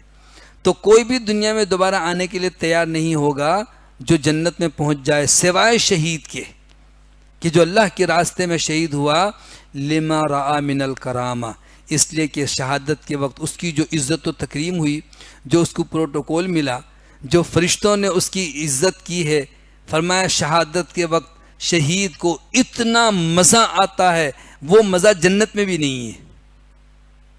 وہ کہے گا مجھے دوبارہ دنیا میں بھیجا جائے تاکہ میں ایک دفعہ پھر جان قربان کروں، شہید ہو جاؤں، پھر میں آؤں گا جنت میں، اور پھر بار بار وہ یہ تمنا کرے گا. تو یہ جو کہتے ہیں کہ اللہ کے راستے میں جس نے جان قربان کی مر گیا، جھوٹ بولتے ہیں. یہ ہرگز نہ کہو تم، لا تقولوا لمن یقتل فی سبیل اللہ اموات، جو اللہ کے راستے میں قتل کر دیے جائیں انہیں مردہ نہ کہو. بل احیاء، بلکہ وہ زندہ ہیں. ولکن لا تشعرون، لیکن تم شعور نہیں رکھتے. یہاں شہداء کو زندہ کہا گیا، اس کا مطلب یہ نہیں کہ وہ ہماری طرح زندگی ہے. تبھی تو اللہ نے فرمایا تم شعور نہیں رکھتے ان کی زندگی کا. وہ عالم برزخ کی زندگی ہے. جیسے سویا ہوا شخص ہمارے سامنے کھلکھلا کے ہنس رہا ہے بہت، اور جگہوں تو کہتے ہیں یار مزہ کرکرا کر دیا، اتنا اچھا خواب دیکھ رہا تھا، ہمیں تو کچھ بھی نظر نہیں آ رہا. اور ایک شخص سویا ہوا ہے اور چیخ رہا ہے، رو رہا ہے، پسینہ پسینہ، کیا ہوا؟ میں تو گھبرا گیا، اوفو یہ خواب تھا، اتنا بھیانک خواب دیکھا میں نے. کہاں پر؟ ہمارے سامنے، لیکن ہمیں نظر نہیں آ رہا ہے. اسی طریقے سے جب آنکھیں بند ہوتی ہیں تو دوسری زندگی شروع ہو جاتی ہے. تو دنیا سے تو یقیناً وہ چلے گئے، چاہے کوئی شہید ہو کر کے دنیا سے جائے، یا طبعی موت، یا بیماری میں، یا قتل ہو کر، کسی بھی صورت میں. لیکن صرف عزت و تکریم کے لحاظ سے کہا کہ اللہ کے راستے میں جان قربان کرنے والوں کو مردہ مت کہو. یہ مطلب نہیں کہ وہ زندہ ہیں اور اسی سے پھر مدد مانگنا شروع کر دیا. مدد مانگنا ہے تو اس زندہ سے مانگو جس پر کبھی موت نہیں آئے گی. توکل علی الحی الذی لا یموت. تو شہیدوں کو زندہ کہنے کا مقصد یہ نہیں ہے کہ ان کو مدد کے لیے پکارو، وہ دوسری زندگی ہے ان کی، اس زندگی میں نہیں ہے. اسی لیے فرمایا وَلَٰكِن لَا تَشْعُرُونَ وَلَنَبْلُوَنَّكُمْ بِشَيْءٍ مِّنَ الْخَوْفِ وَالْجُوعِ. ہم ضرور تمہارا امتحان لیں گے، تمہیں آزمائیں گے کچھ خوف اور بھوک کے ذریعے سے، وَنَقْصٍ مِّنَ الْأَمْوَالِ، اور مال میں کمی کر کے، وَالْأَنفُسِ وَالثَّمَرَاتِ، اور جانوں اور پھلوں میں کچھ کمی کر کے. یعنی کبھی خوف دشمن کا، اور کبھی بھوک اور قحط سالی میں مبتلا ہو گئے، کبھی مال کم ہو گیا، کبھی اناج کم پیدا ہوا، کبھی ہمارے عزیز و قارب میں سے کسی کا انتقال ہو گیا. یہ سب آزمائش کی شکلیں ہیں. دنیا تو ہے ہی پریشانیوں کا گھر. وَبَشِّرِ الصَّابِرِينَ، تو اے محبوب صلی اللہ علیہ وسلم صبر کرنے والوں کو خوشخبری سنا دیجیے. صبر کرنے والوں کے لیے بشارت ہے. وہ کون لوگ ہیں؟ الذین اذا اصابتہم مصیبہ، کہ جب انہیں کوئی مصیبت پہنچتی ہے، قالوا انا للہ و انا الیہ راجعون، تو وہ کہتے ہیں کہ ہم سب اللہ کی ملکیت ہیں اور ہم سب اسی کی طرف لوٹ کر جانے والے ہیں. نبی صلی اللہ علیہ وسلم نے بنی اسرائیل کے ایک شخص کا ذکر کیا. موطئ مالک میں حدیث ہے کہ بنی اسرائیل میں ایک کوئی ان کا رہبر تھا، قائد تھا، بہت اچھا انسان تھا، لوگ اس سے بڑی محبت کرتے تھے، اور وہ بھی لوگوں کے مسئلے مسائل سنتا، حل کرتا. اس کی بیوی تھی، اس سے بھی اس کو بڑی محبت تھی. بیوی کا انتقال ہوا تو اتنا افسردہ ہوا کہ اس نے گھر کا دروازہ بند کر لیا. اس نے کہا مجھے کسی سے ملنا ہی نہیں ہے. لوگ مسئلے مسائل کے لیے جاتے، وہ منع کرتا کسی کو نہیں آنا ہے. جب کوئی بہت ضد کرتا تو ملازم یا خادم سے کہتا کہ جاؤ مسئلہ پوچھو، اور جواب اسی کے ذریعے سے بھجوا دیتا کہ ہاں یہ صحیح ہے غلط ہے جاؤ بس. ایک خاتون آئی، اس نے کہا مجھے ایک مسئلہ پوچھنا ہے بالمشافہ، میں جاؤں گی نہیں جب تک کہ وہ مجھے میرے مسئلے کا جواب نہ دے دیں. تو چوکیدار نے، ملازم نے کہا کہ حضرت تو کسی سے ملتے نہیں ہیں، غم میں ہے. وہ کہنے لگی میں جاؤں گی نہیں، بیٹھ گئی. اس نے تو دروازے پہ اپنا جو ہے پڑاؤ ڈال دیا. جب بہت وقت گزر گیا، صبح سے شام ہو گئی، تو گھر والوں نے بتایا کہ جی یہ خاتون ہے، وہ تو آپ سے مل کر کے ہی سوال کا جواب طلب کر رہی ہے، وہ سوال بتا بھی نہیں رہی ہے اور جا بھی نہیں رہی ہے. مجبور ہو کر کے اس شخص نے کہا کھول دو دروازہ، آنے دو اسے. دل تو نہیں چاہ رہا تھا اس غم اور صدمے میں کسی سے ملنے کا، لیکن بہرحال اس نے دروازہ کھول کے اس کو بلا لیا. تو وہ عورت کہنے لگی کہ حضرت میری پڑوسن ہے ایک، میں نے اس سے ایک ہار ادھار لیا تھا، کوئی تقریب تھی تو ہار میں نے پہنا، اور جب تقریب سے فارغ ہوئی تو میں نے سوچا دے دوں گی، لیکن میں دے نہیں سکی، اور ایک اور کوئی شادی آ گئی، کوئی عید آ گئی، کوئی اور موقع آ گیا، پھر میں نے پہن لیا. پھر میں نے سوچا اب دے دوں گی، لیکن انہوں نے مانگا نہیں، میں نے دیا نہیں. یہاں تک کہ کئی سال گزر گئے. اتنے سال گزر گئے کہ مجھے ایسا لگا کہ یہ ہار اب میرا ہی ہے، میں اسے پہنتی ہوں شادی میں، عید میں، تقریبات میں. اب اچانک ہی ان پڑوسن نے مجھ سے وہ ہار مانگ لیا کہ لاؤ میرا ہار. تو میں اب دوں یا نہ دوں؟ تو وہ عالم تھا نا، ایک دم تیش میں آ گیا، ارے اس کا احسان ہے کہ اس نے اتنے عرصے تم کو ہار پہننے کے لیے دیا تھا، دوں نہ دوں کیا ہوتا ہے، فوراً واپس کرو۔ کہتے ہیں لیکن مجھے بڑی محبت ہے۔ کہتے ہیں غیر کی چیزوں سے محبت ہے، یہ تو اس کی ملکیت ہے۔ اس نے 2-3 دفعہ سوال گھما گھما کے پوچھا، اور پھر کہنے لگی حضرت میں بھی تو یہ کہہ رہی ہوں کہ وہ تو اللہ کی چیز تھی جو اللہ نے لے لی، آپ کو اتنی محبت ہے کہ آپ ہم سب سے ملنا چھوڑ دیا۔ بات سمجھ میں آ گئی، اس نے کہا ٹھیک ہے دروازہ کھول دو۔ تو بات یہ ہے کہ انسان جس چیز سے بھی محبت کرتا ہے سب اللہ کی ہے۔ انا للہ و انا الیہ راجعون کا معنی یہ ہے کہ جو دیا تو اللہ کا، لے لیا تو اللہ کا۔ ہم کو بھی ایک دن اللہ کے پاس لوٹ کر کے جانا ہے۔ تو ایسے ہی لوگ ہیں، اولئک علیہم صلوات من ربہم ورحمہ، ایسے لوگوں کے لیے اللہ کی طرف سے بخشش بھی ہے، رحمت بھی ہے، واولئک هم المہتدون، یہ لوگ ہدایت یافتہ ہیں۔ ایک زبردست دعا بھی ہے اس سلسلے میں ام المومنین ام سلمہ رضی اللہ تعالی عنہ کا، وہ کہتی ہیں کہ میرے شوہر ابو سلمہ ایک دن نبی صلی اللہ علیہ وسلم کے پاس سے آئے تو مجھے یہ دعا سکھانے لگے کہ اللہ کے رسول صلی اللہ علیہ وسلم نے فرمایا کہ جب کسی کو کوئی پریشانی لاحق ہو، کوئی تکلیف ہو، کوئی مصیبت پہنچے تو وہ یہ دعا کرے کہ اللہم احتسب عندک مصیبتی فاجرنی فیہا، اے اللہ میں اپنے اس نقصان میں تجھ سے ثواب کی امید رکھتا ہوں، اور اے اللہ میں تجھ سے التجا کرتا ہوں مجھے اس سے بہتر عطا فرما، واخلف لی خیرا منہا، تو اللہ اس کا اجر بھی عطا فرمائے گا، اس سے بہتر نعم البدل عطا کرے گا۔ تو ام سلمہ کہتی ہیں کہ میرے شوہر نے مجھے دعا سکھلائی، جب میرے شوہر دنیا سے چلے گئے اور میں یہ دعا پڑھنے لگی تو میرے دل میں خیال آیا کہ ابو سلمہ سے زیادہ اچھا کون ہو سکتا ہے، عورت کے لیے تو شوہر ہی سب کچھ ہے، اس کی کائنات دنیا یہی ہے، اسی لیے کسی شخص کے انتقال پر 3 دن سے زیادہ سوگ منانا جائز نہیں ہے، سوائے عورت کے کہ شوہر کی وفات پر 4 مہینے 10 دن وہ سوگ میں رہے گی۔ تو ام سلمہ رضی اللہ عنہ کہتی ہیں کہ پھر بھی میں نے چونکہ رسول اللہ صلی اللہ علیہ وسلم کے الفاظ اپنے شوہر سے سنے تھے، میں نے یہ دعا پڑھی، اور انا للہ و انا الیہ راجعون اللہم احتسب عندک مصیبتی فاجرنی فیہا واخلف لی خیرا منہا میں پڑھتی رہی۔ عدت پوری ہوئی تو رسول اللہ صلی اللہ علیہ وسلم کی طرف سے نکاح کا پیغام آ گیا، اور پھر وہ ام المومنین بن گئی، اور کہنے لگی واقعی اللہ نے جو کہا ہے نا کہ اللہ اس سے بہتر عطا فرما، تو ابو سلمہ سے بھی زیادہ بہتر عطا فرمایا۔ تو اہل ایمان کے لیے اس میں بڑی عظیم تعلیم ہے کہ تکلیف اور پریشانی بھی اللہ کی طرف سے ہے، حادثات واقعات بھی اللہ کی طرف سے پیش آتے ہیں۔ انسان جہاں نقصان سے بچنے کی جد و جہد کرتا ہے، خیر حاصل کرنے کی کوشش کرتا ہے، وہیں اللہ پر توکل کرے کہ اللہ چاہے تو اس سے بھی بہتر مجھے عطا کرنے پر قادر ہے۔